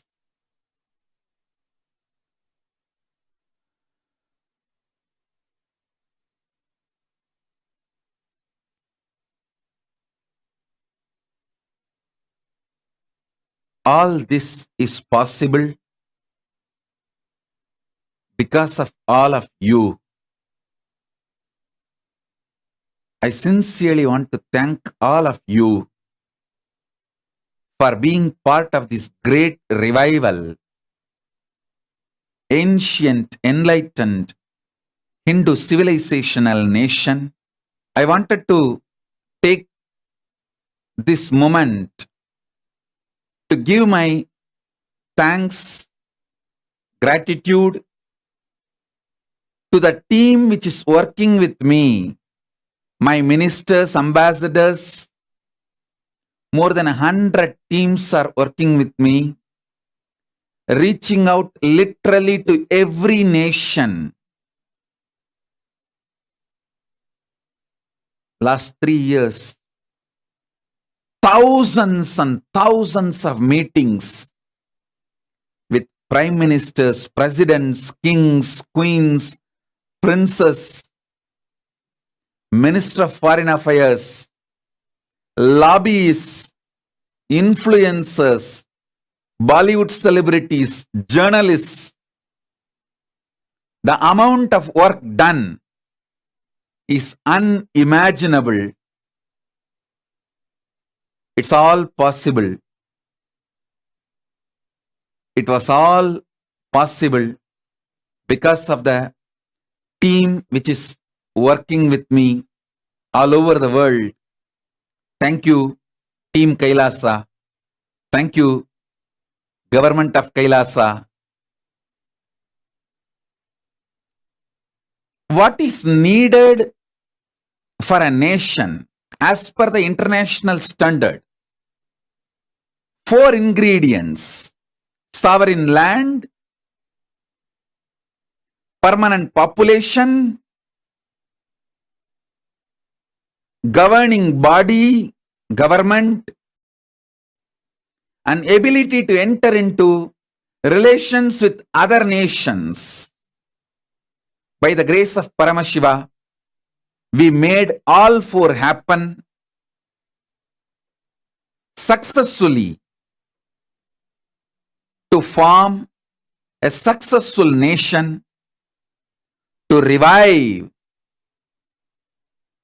the enlightened civilization. The purpose of the nation is to create a seed bank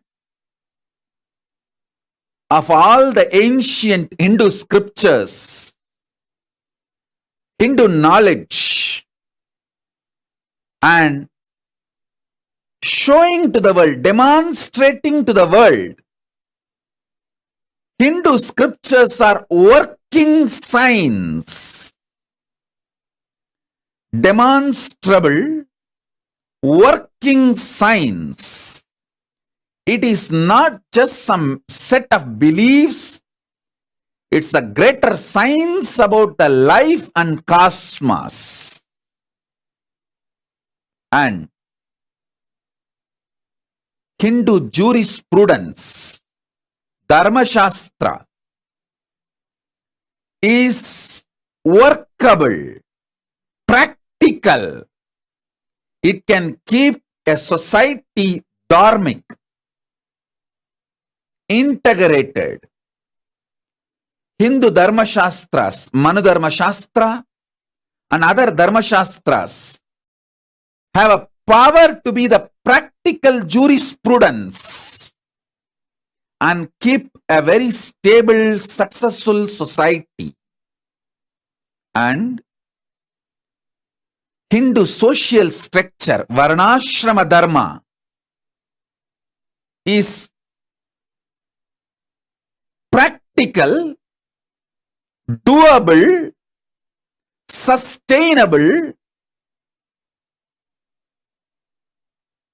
above all, very successful social structure which is responsible for the longevity of Hinduism. There were 49 ancient civilizations, pre-Bronze Age civilizations. In that 49, 48 have disappeared. Only one is still alive. That is Sanatana Hindu Dharma. It is because of our Varnashrama Dharma. Varnashrama Dharma is the reason for the survival of Hindu civilization. By reviving it, making it practically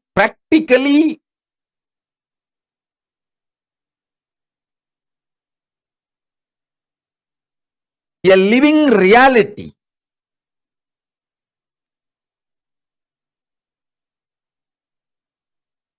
Making Varnashrama Dharma as a lifestyle, as a living reality.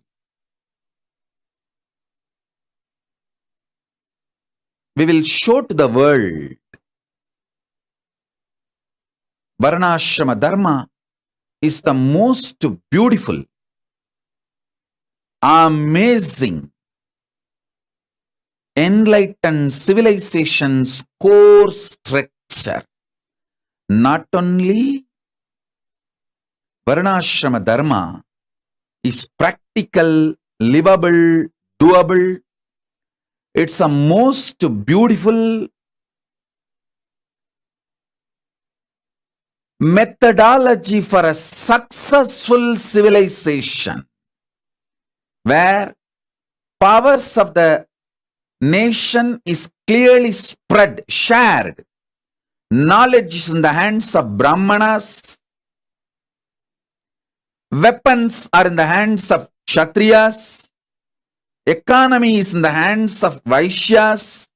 Land is in the hands of Shudras.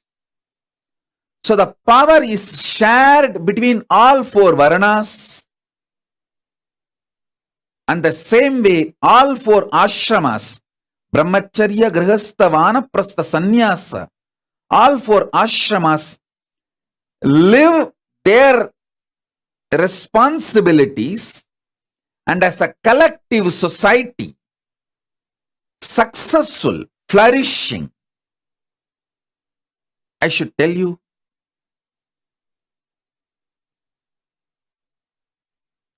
last 25 years, from the age of 16, 1994, till now, completed 44 years and entering into 45th year.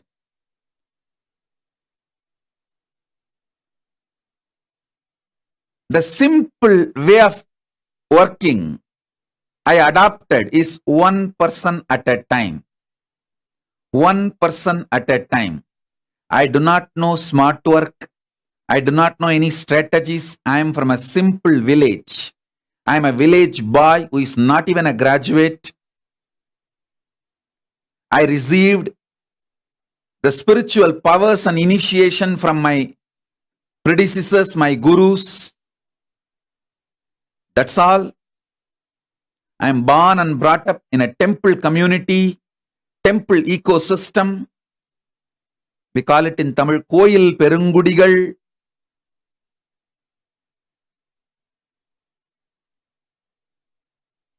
From that background, I do not know any smart work. I only know simple hard work. With the grace of Paramashiva,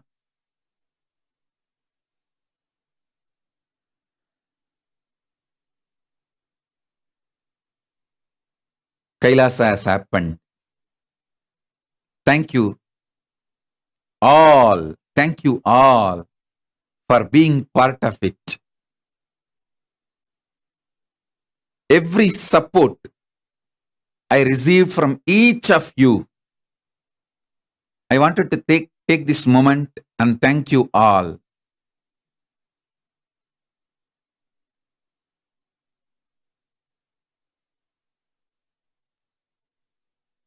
From 1994 to till now, 2022,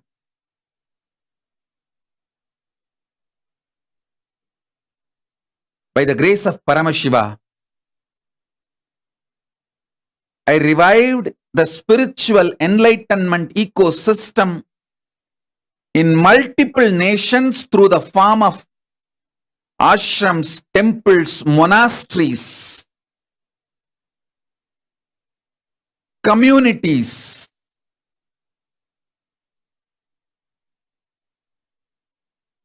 And many of them have already migrated to Kailasa sovereign land, and many, of course, many are in the queue waiting to migrate because the infrastructure is getting built. We have more than 70 lakh, 7 million e-passport applications without duplicates, with a proper person, real person approved. And it is growing, growing, growing. There's a long list of people who applied for residency and passport for Kailasa. Soon we will open Kailasa to the world. With the grace of Paramashiva, Kailasa has become real.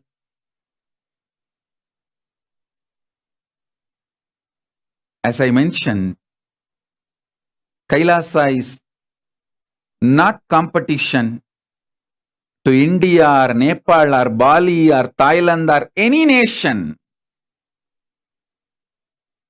We are a Hindu civilizational nation centered on enlightenment.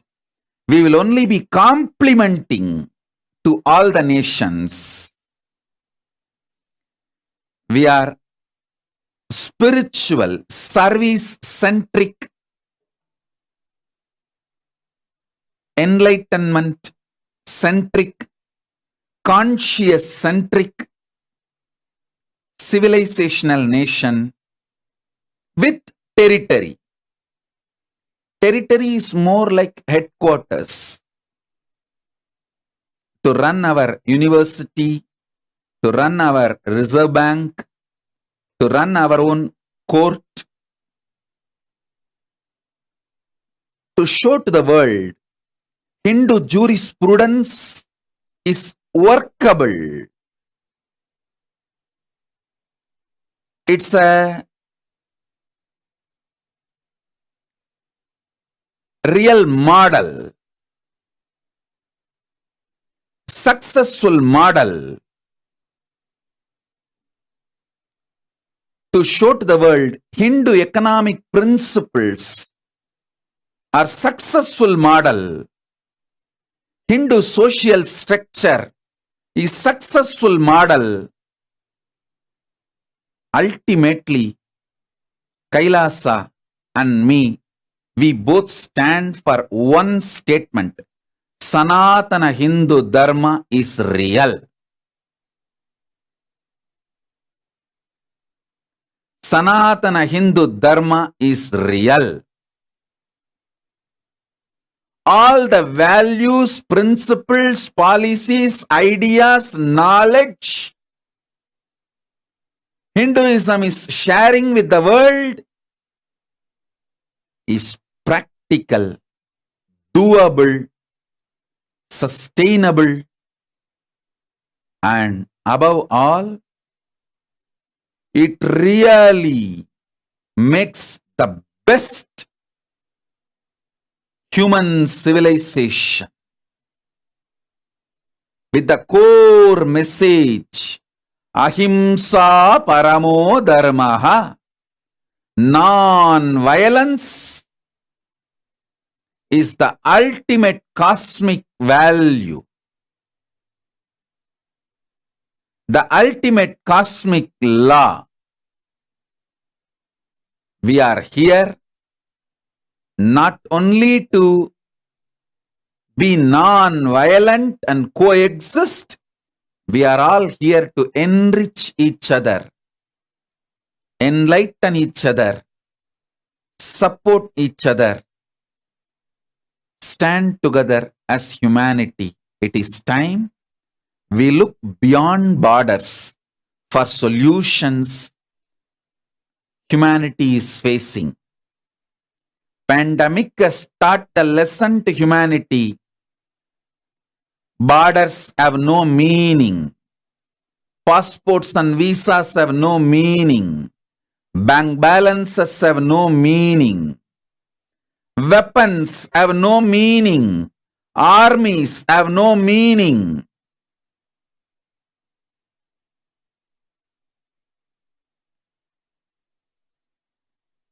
Pandemic has taught us the lesson.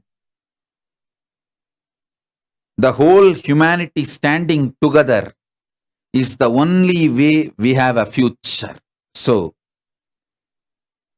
enlightenment-centric civilization, conscious-centric civilization, cosmic law, dharma-centric civilization. Hinduism is all about the cosmic law. The natural cosmic law is called dharma in Hinduism. Life need to be centered on natural cosmic law. Dharmic, dharma-centric life, enlightenment-centric life, consciousness-centric life is not a luxury for humanity anymore. It's a survival need. It's a survival need.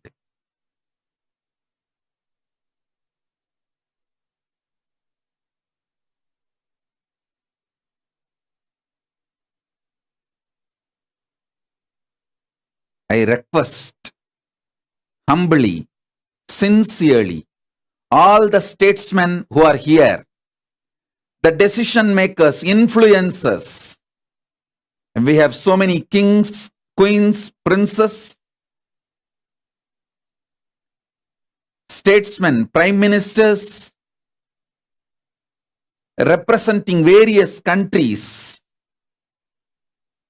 ambassadors, Bollywood celebrities, journalists, social influencers, decision makers, judges. I sincerely request all of you, let's look beyond borders. Let's look at the whole humanity.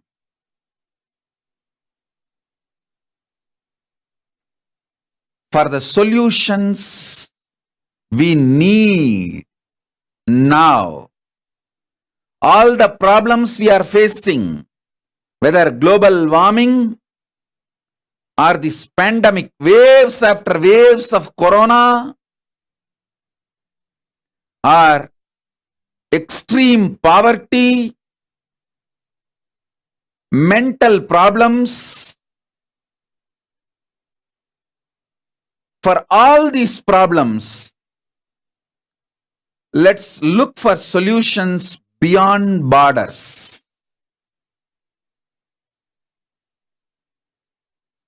The ancient enlightened Hindu civilization is not only capable of solving these problems,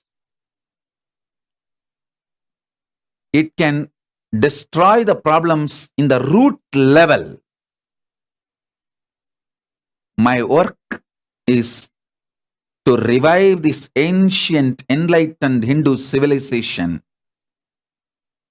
in the form of a seed bank, demonstrate it to the world.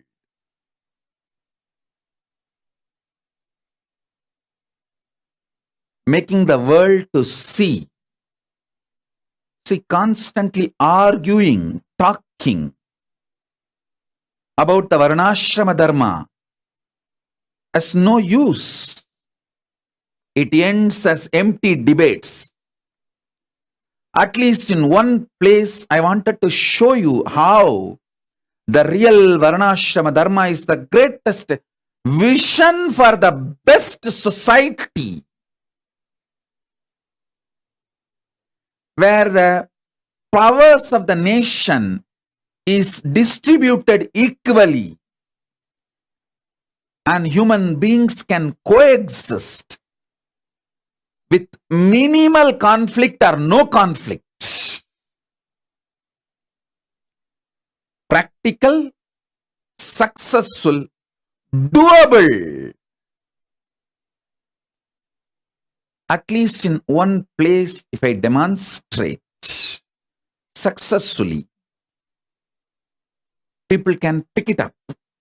So my work is only to form a seed bank and show to the world. With the grace of Paramashiva, now we got everything needed and we will do it. I also want to give my commitment, reassure, recommit to all of you my responsibility. All of you stood by me, supported me for reviving this Kailasa. I commit with you all. With the grace of Paramashiva, I will revive it. I will revive it. We made it. We will make it happen. The remaining work also. The world should know the spiritual principles of Hinduism is a greater science of cosmos. Social structure of Hinduism is the most beautiful, amazing.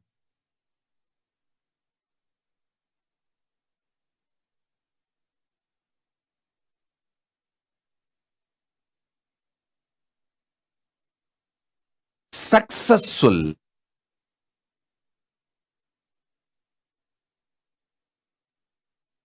Flourishing core for civilization.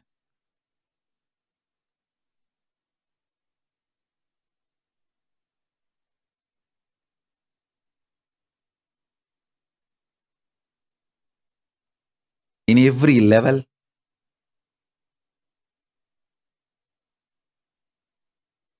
we stand for this one statement: Sanatana Hindu Dharma is real.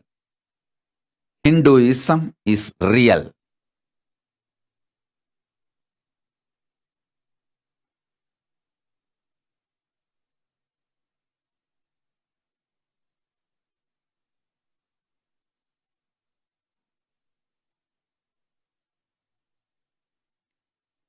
whether Hindu medicines or Hindu spiritual sciences, Hindu lifestyle,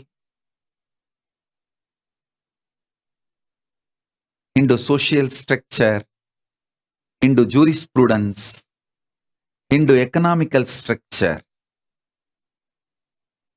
everything is practical, doable, livable, real. Kailasa stands for this statement. With the grace of Paramashiva, we are making this into reality continuously through our sincere hard work.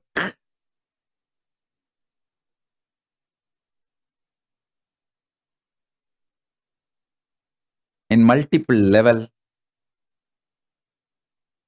to the whole world. Now,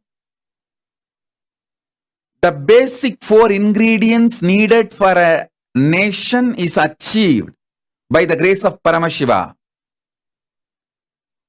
I am taking the nation to the next level by starting the multiple spiritual programs, educational programs after long 3 years gap.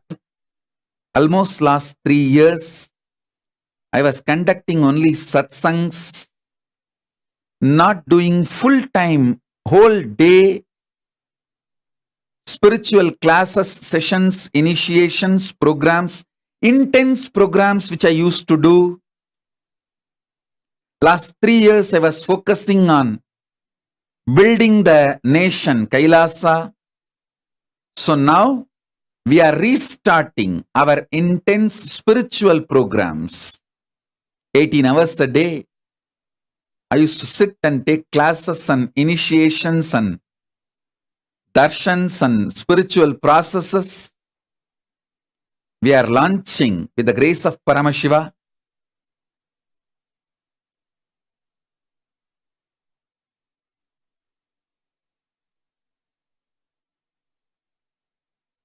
With the grace of Paramashiva, we are launching the first program, Paramashivoham level 3.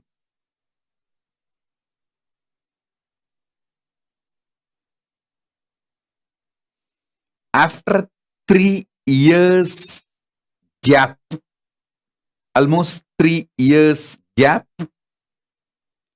the Paramashivoham level 3 program will be 21-day program, 10 days before Mahashivaratri, 10 days after Mahashivaratri.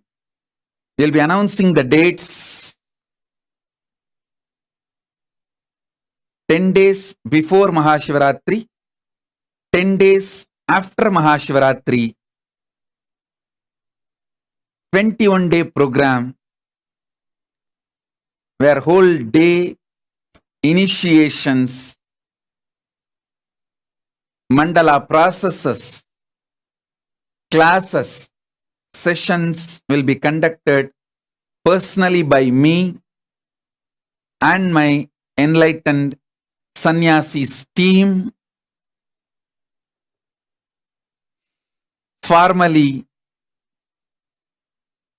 I am releasing the Paramashivoham level 3 program banner and introduction material today.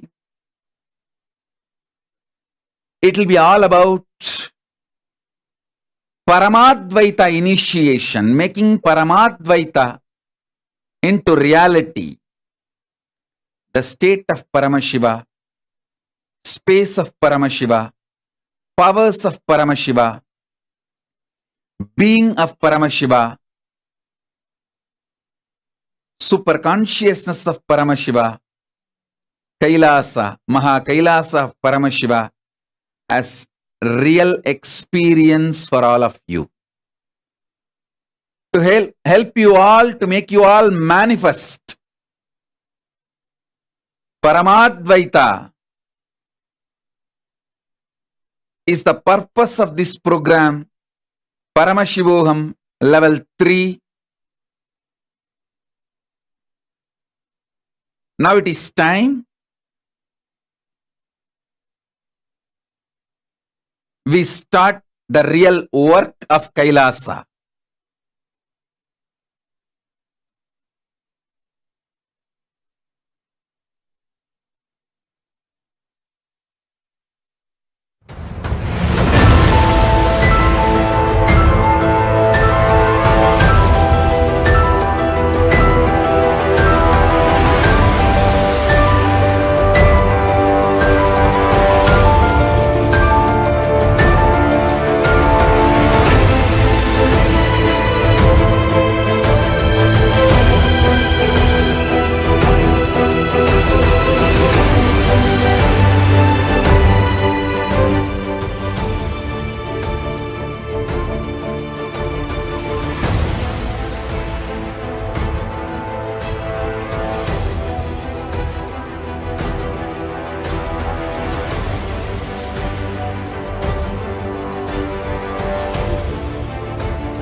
Time itself is nothing but your decision to struggle with the same rut.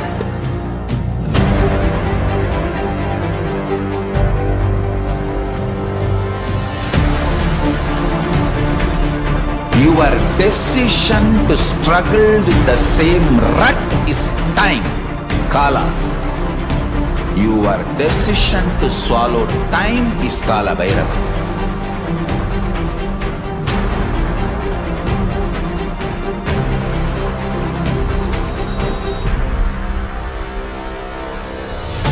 Stand. Be a conscious woman or man. Be conscious being.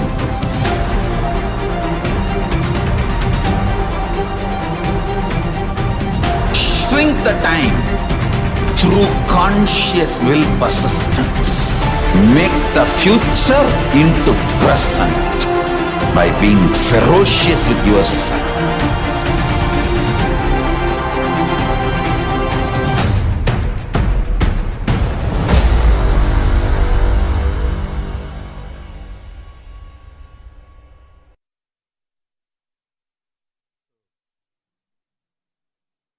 Once again, I thank every one of you for being here, all the dignitaries.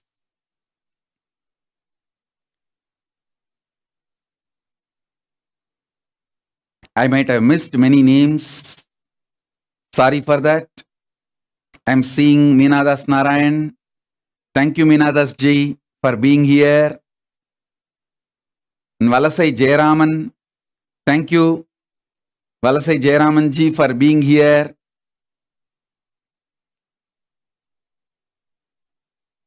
Thank you all. The purpose of Kailasa is to show to the world Hinduism is real. Hinduism is working model. This modern day generation need to see Hindu spiritual science is a working model.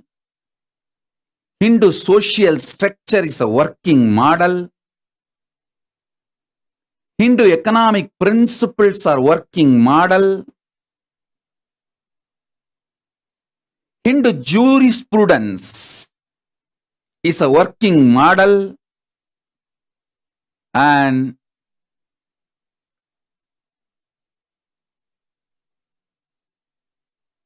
ultimately, Hinduism is real.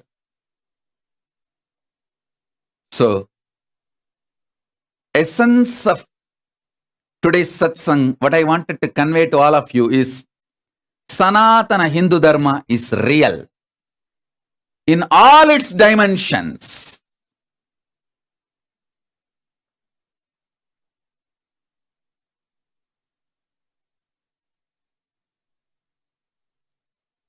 And I am also seeing Sister Umaji from Trinidad Tobago, from Brahmakumari's organization, representing Brahmakumari's organization. Thank you, Ma Umaji from Trinidad Tobago. Thank you. And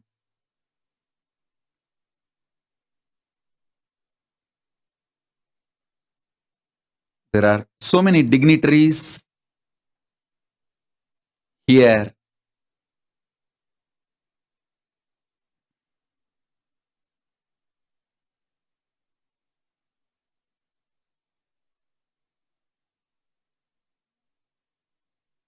Thank you all. Thank you all. The grand finale day of 45th Nithyanandotsavam, completion of 44 years and beginning of the 45th year.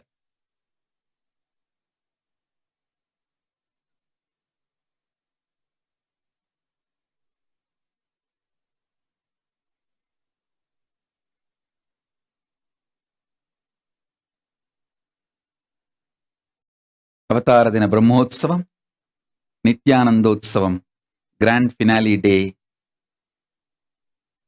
So I thank you all for making Kailasa happen. With the grace of Paramashiva, I bless you all.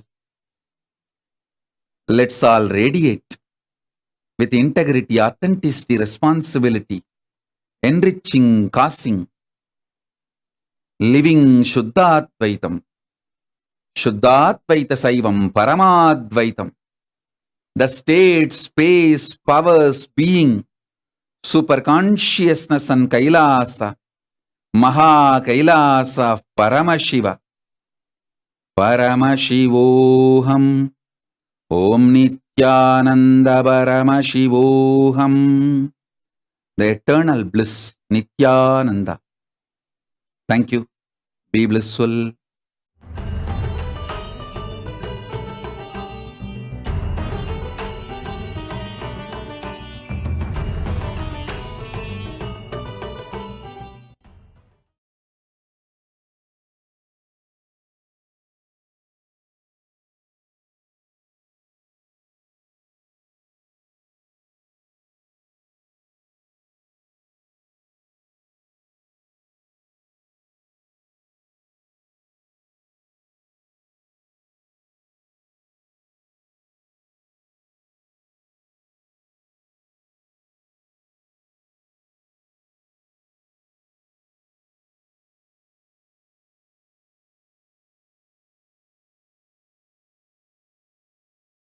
Nithyanandam, Jnanapatati Manual, under the guidance of Supreme Pontiff of Hinduism, Jagadguru Mahasannidhanam, His Divine Holiness, Bhagwan Nithyananda Paramashivam.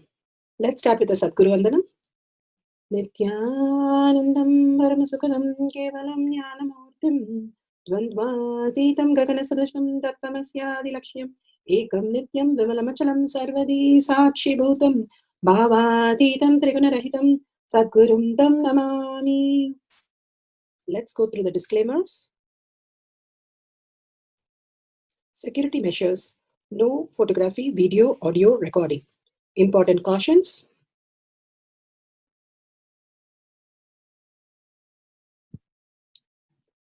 Please be aware of the important cautions.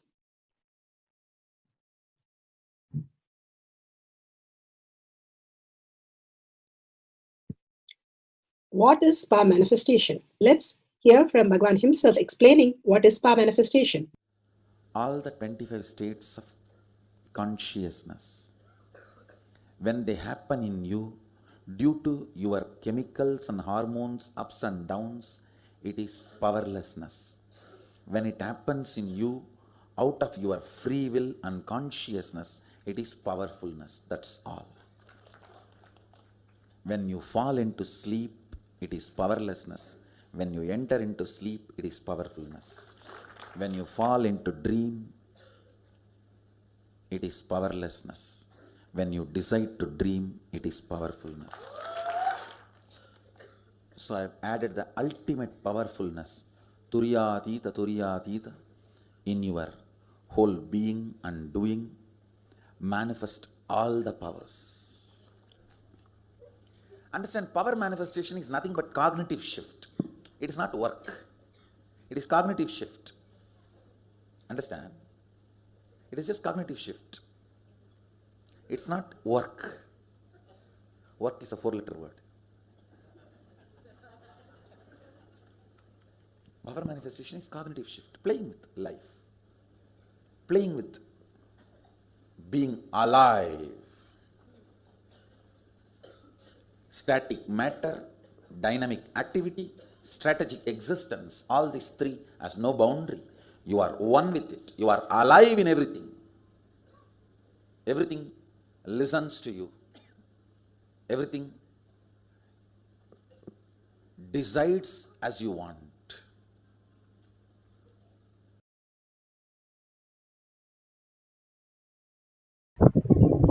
Beautifully, Bhagwan explains what is power manifestation, everything deciding as you want.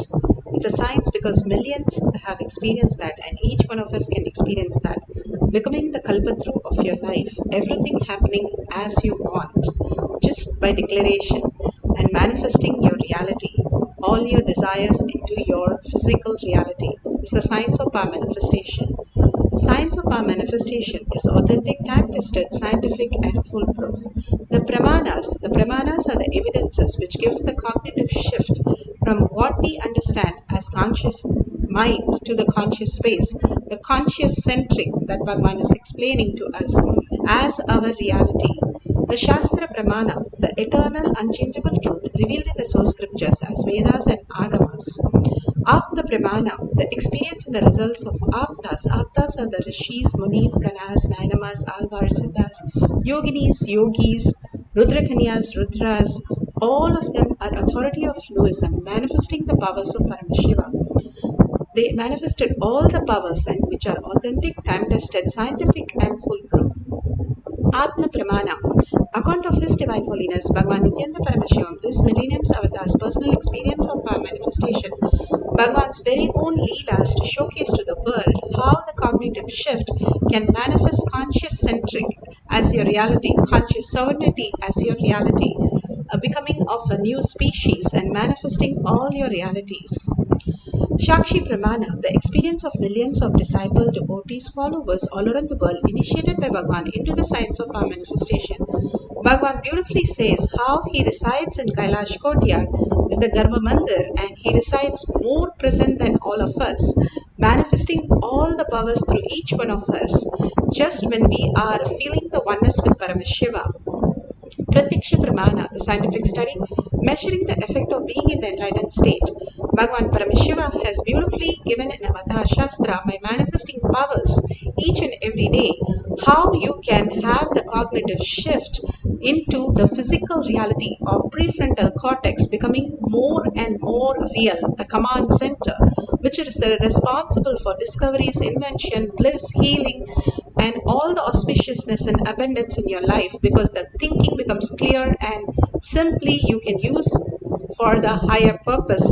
Outer world and inner world simply gets fulfilled, and this is clearly documented for all the powers in the Avatar Shastra. Let's go to the Shastra Pramana for the power of levitation. This is from Vijnana Bhairava Tantra. Vijnana, consciousness. Bhairava, one who experienced the consciousness beyond the mind. Tantra is the method. How you have methods in the outer world, here is the method to experience the conscious centric. For the power of levitation is from Vijnana Bhairava. The source is from Vijnana Bhairava Tantra, Sutra 82, Dharana 57. 57.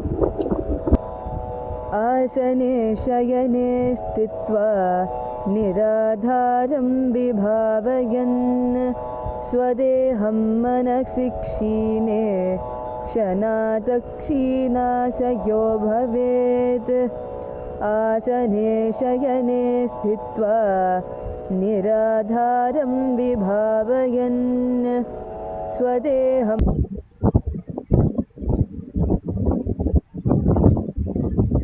Sorry for the technical glitch.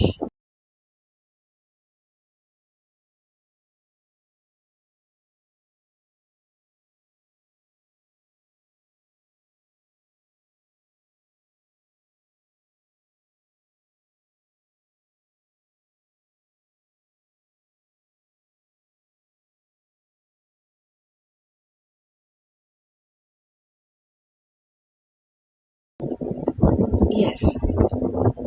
Being Bhagavan Paramashiva says, being situated on a comfortable seat or on a bed, firmly cognize that your own body is without any support or base from anywhere. It is resting on nothing. By holding this cognition, when the mind becomes worn away and thoughtlessness arises, then in an instant one becomes weightless and experiences the space beyond the mind, the space of Paramashiva.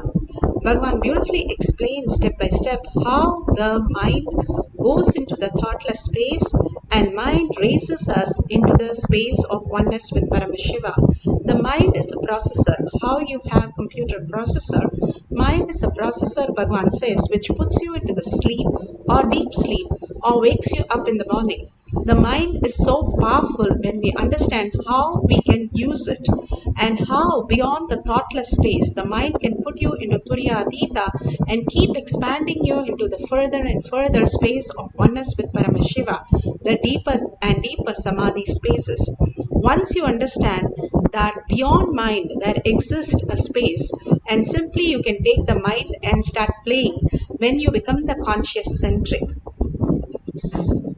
The beautiful story of Yayati, the story in Mahabharata, clearly says how he lived 100 years and Yama comes by to the king and says, this is your time, so you need to leave your body.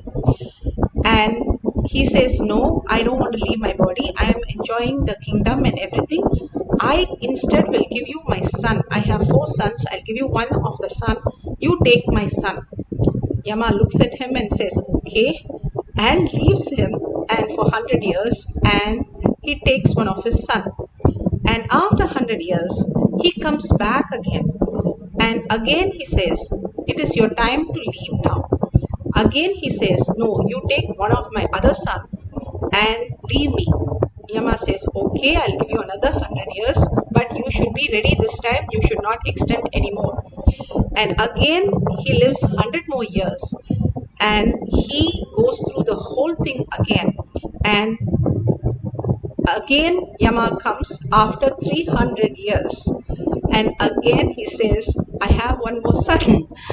Now Yama thinks this is too much and he says, how you are constantly in the delusion, you get into such a boredom and tiredness, but still you will start enjoying that boredom and tiredness and you become so solidified, you don't want to get out of your pattern because somewhere the pattern is giving you something that you want to keep on enjoying and you don't want to give up on that.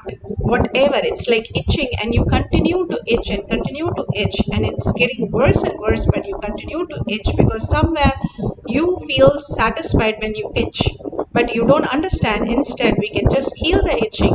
After that, there'll be no itch and you don't have to have the pain of the itch also. Beautifully, Bhagavan says, when we are ready to drop and understand the outer world, what we are going through, the ups or downs, whatever narrative it gives, beyond that exists a space where you can create even a great loka, that the beautiful lokas Vishwamitra was able to create. Shikandu, the whole loka, he created a loka for him as a Swarga loka. Your possibility is so much. Or how Hanuman was able to carry a mountain. These are not some mythology. It is a real happening of on the planet Earth in physical reality. the whole Pragadishwar temple was covered with gold just by the Siddhas manifesting. Even just the temple structure itself was phenomenal, how they built the temples. And all this greater science, even now with all the machines, all the lathe machines and all the machines, they cannot replicate still these great temples in any of the places when they tried, because such precision can be done only from the conscious centric. The world was conscious centric, how they lived, the rishis, the munis, the ganas, nayamar, all of them in physical reality, in physical earth lived that, because they were able to see beyond their fears. We have, Bhagavan says, the fear of losing our body, losing our body parts, losing our loved ones, our security of home, our security of people, our finance, all the security that we are trying to cling on continuously, which is what we are trying to possess life. When we let go, we should know that nothing is lost. How can something be lost? If you have a dream where you get into a really lousy accident and you get up, you are just like, oh my god, it's just a dream, I got up. Exactly the same thing Bhagavan says. When you wake up as Paramashiva, you know nothing is lost. If you have a space where you don't have fear and nothing is lost, that is the greatest space that you can experience. Nothing is lost. You are the owner of everything. You are infinite possibility, that Bhagavan says is conscious centric. And you can create any dimension, any world, any possibility when you understand this greater science, greater reality about you, and not just live in that small place where we have only these possibilities, which is fitted by all the fear in all the direction, which we don't know when things are going to get pulled out, and always in chaos and confusion. Here, completely in oneness, completely in surrender, completely in bliss, auspiciousness, abundance, how they lived, the rishis, the munis, we can live as the greatest possibility. Bhagavan beautifully says the weight of us is only the mind. If we detox your body and remove the toxin, bacteria, and just let go the mind into the space of oneness, you will simply fly in air. It is not that your body cannot fly, it's only your mind which is heavy, and the toxin bacteria which is sitting inside you pulls, gravitate you to the more, like mass attracts mass, you are more attracted to the ground. When you understand, you are simply levitating because you feel so light because of the presence. Paramashiva is real, conscious centric. Then simply you can levitate yourself or any object just like that. Bhagavan Paramashiva beautifully talks about Sundarar. Sundarar was the greatest Nayanamar, and he happened, Bhagavan says, how when Paramashiva saw himself as in the mirror, his mirror was such a beautiful, it appeared as Sundarar itself. And he was one of the greatest Nayanamar, where he manifests the ultimate things. He not only teleported the coins from one place to another, but he was able to, when he went to a devotee's house, he saw that they were crying on the sacred thread ceremony day. He asked them, what is that was missing? They said their child was missing for a few years because the crocodile took the child. And he asked, where is it? They said, there used to be a river and there used to be all that, and my kid was playing and the crocodile swallowed it. And to the greatest surprise, not only bringing the child out, he brought the river back, he brought the crocodile back and the child back, and to the age where the child has matured right now. The possibilities that he could manifest was extraordinary because of the power of whole spaces. Paramashiva is real. I can simply command and tell Paramashiva and he will simply do it. His will was so clear, the persistent was so clear that how a child would cry and persist on getting a toy. He was so persistent on Paramashiva manifesting everything and anything that he wanted. And finally he said, okay, all this game is over, and he want to go back to Kailasa and reside with Paramashiva again. And so Paramashiva sends a beautiful elephant, white elephant, for him to come to Kailasa. The highest space that you can experience Kailasa, when you are surrendering all that unnecessary fears and in confusions, you will wake up to the reality that, oh, that's all. I just have to understand this whole thing is a dream, and wake up to the space. Paramashiva is real. He is real. That's why I can even see the fear in me or the confusion in me. Waking up again and again to Paramashiva space, the conscious centric, simply will manifest the powers. Bhagavan beautifully explains on levitation here. Vidadi Ashram literally got off to a flying start, with Paramahamsa Nithyananda initiating participants into a powerful yogic technique for balancing samana, one of the 5 major energies circulating in our body. The samana is a particular air process which is responsible for the air to move all over your body. From this point to this point to this point, the whole body. We have 21 points, 10 fingertips in the feet, 10 fingertips in the hand, and Sahasrara. In all these all 21 points, the air being flooded, this is called samana. That process is called samana. If that samana is balanced, is proper, whenever I give you this kind of one idea and ask you to sit with it, the extraordinary powers will start expressing in your body. Like a feeling very light, or feeling heavy, feeling expanded, or feeling shrunk. These are the 4 called anima, lahima, mahima, karima. In the Ashtama Siddhis, 8 Siddhis, these are 4. All of you are clear what I am saying? Anima, lahima, mahima, karima. These are the 4 important powers. First it will happen psychologically. Then it will become physical. See, you will feel little more than you are. First psychologically. Then even physically it will start happening. Physically, if you are levitated, you have a healed samana. If you are only psychological levitation, you don't have any wound in samana. But if you are neither psychological nor physical levitation happen, means your samana needs to be balanced now, needs to be healed. I will now put you through the simple process, how the samana healing, samana balancing happens. But of course, you will go through a heavy process from tomorrow to balance samana permanently. Already a Siddha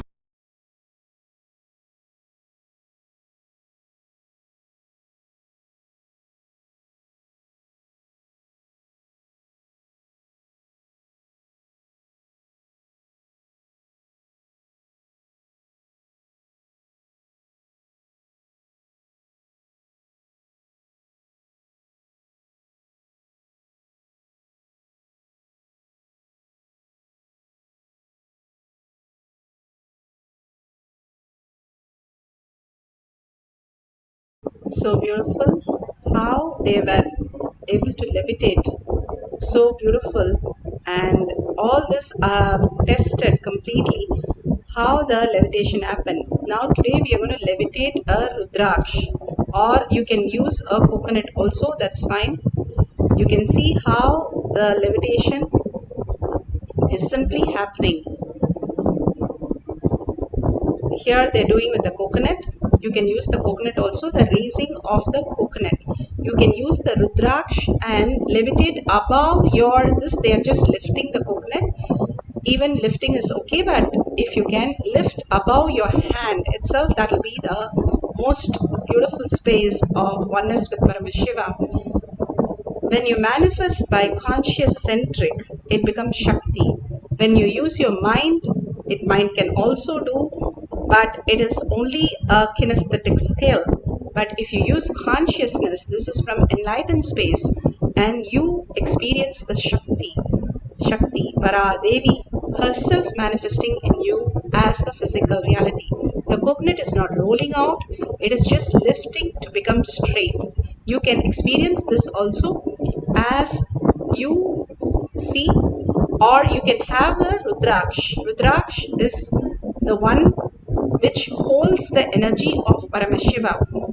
How you have battery to hold some energy, same way Rudraksh hold the spiritual cosmic energy, And simply by wearing the Rudraksh, if you wear 10,000 Rudraksh, Bhagavan says, as a daily routine, the body settles without any of the ups and downs that you need to go through. Now you can place it in your palm or you can place it in somebody's palm, and all of you can sit together and do it if you are in a group, or you can do it individually also. If somebody is there and holding it, that's fine, but make sure it is flat, there is no movement in the hand or there is no external help in moving the Rudraksh. Even if you see the vibration or heat, or even some of them don't have Rudraksh, or you don't have a coconut, you have a deity, you can keep it on even a silicon, but keep the silicon switched off. Measure it before and after and see the weight has reduced. And just by the power of chanting, having the will is nothing but how a child has a will to get a toy. Same way, hold the will that Paramashiva is real, consciousness is real, he is manifesting through me. Just the power of will, holding that he is manifesting through you. Simply Paramashiva manifests through us. When we are ready to surrender everything from the powerful cognition, not just say I surrender my fear, but from the powerful cognition that everything that exists is a delusion, we can wake up to the reality that I am infinite space, I am absolute, so nothing can be violated, nothing can be removed from me because I am infinite. I am all powerful because I am everything. I am the Brahman, I am the consciousness, I am the ocean. I am not just the wave. Till I am the wave, I feel that I am suffocated and simply I am not able to manifest anything. But if I know I am the ocean, I can literally swallow even 10 elephants, nothing happens to me. I am consciousness, I am the ultimate. Sit with Paramashiva as in your third eye with a deep listening with 25 heads and 75 eyes and 50 hands. Again and again come back to the listening of Paramashiva when you chant the Mahavakya deeply in you. Unclutching and chanting the Mahavakya again and again raises you to the space Paramashiva is real, because the mantra has the power when you especially chant from the space beyond the ups and downs of the mind, knowing that you are Paramashiva, you are manifesting the higher dimension, the Nirvikalpa Samadhi, the Sahaja Samadhi, and experiencing the deep peace, deep oneness, and manifesting the powers of Paramashiva. Let's start chanting the Mahavakya intensely with the deep listening for the first cycle. Nithyananda Paramashivoham. Om Nithyananda Paramashivoham. Om Nithyananda Paramashivoham. Om Nithyananda Paramashivoham. Om Nithyananda Paramashivoham. Om Nithyananda Paramashivoham. Om Nithyananda Paramashivoham.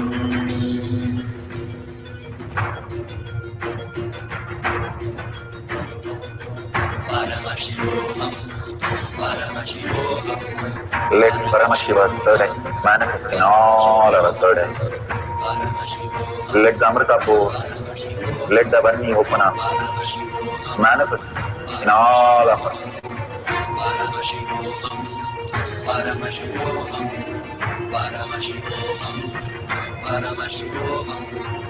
Let Paramashiva overflow, manifest the powers in all our third eyes. Om Nithyananda Paramashivoham. Om Nithyananda Paramashivoham. Om Nithyananda Paramashivoham.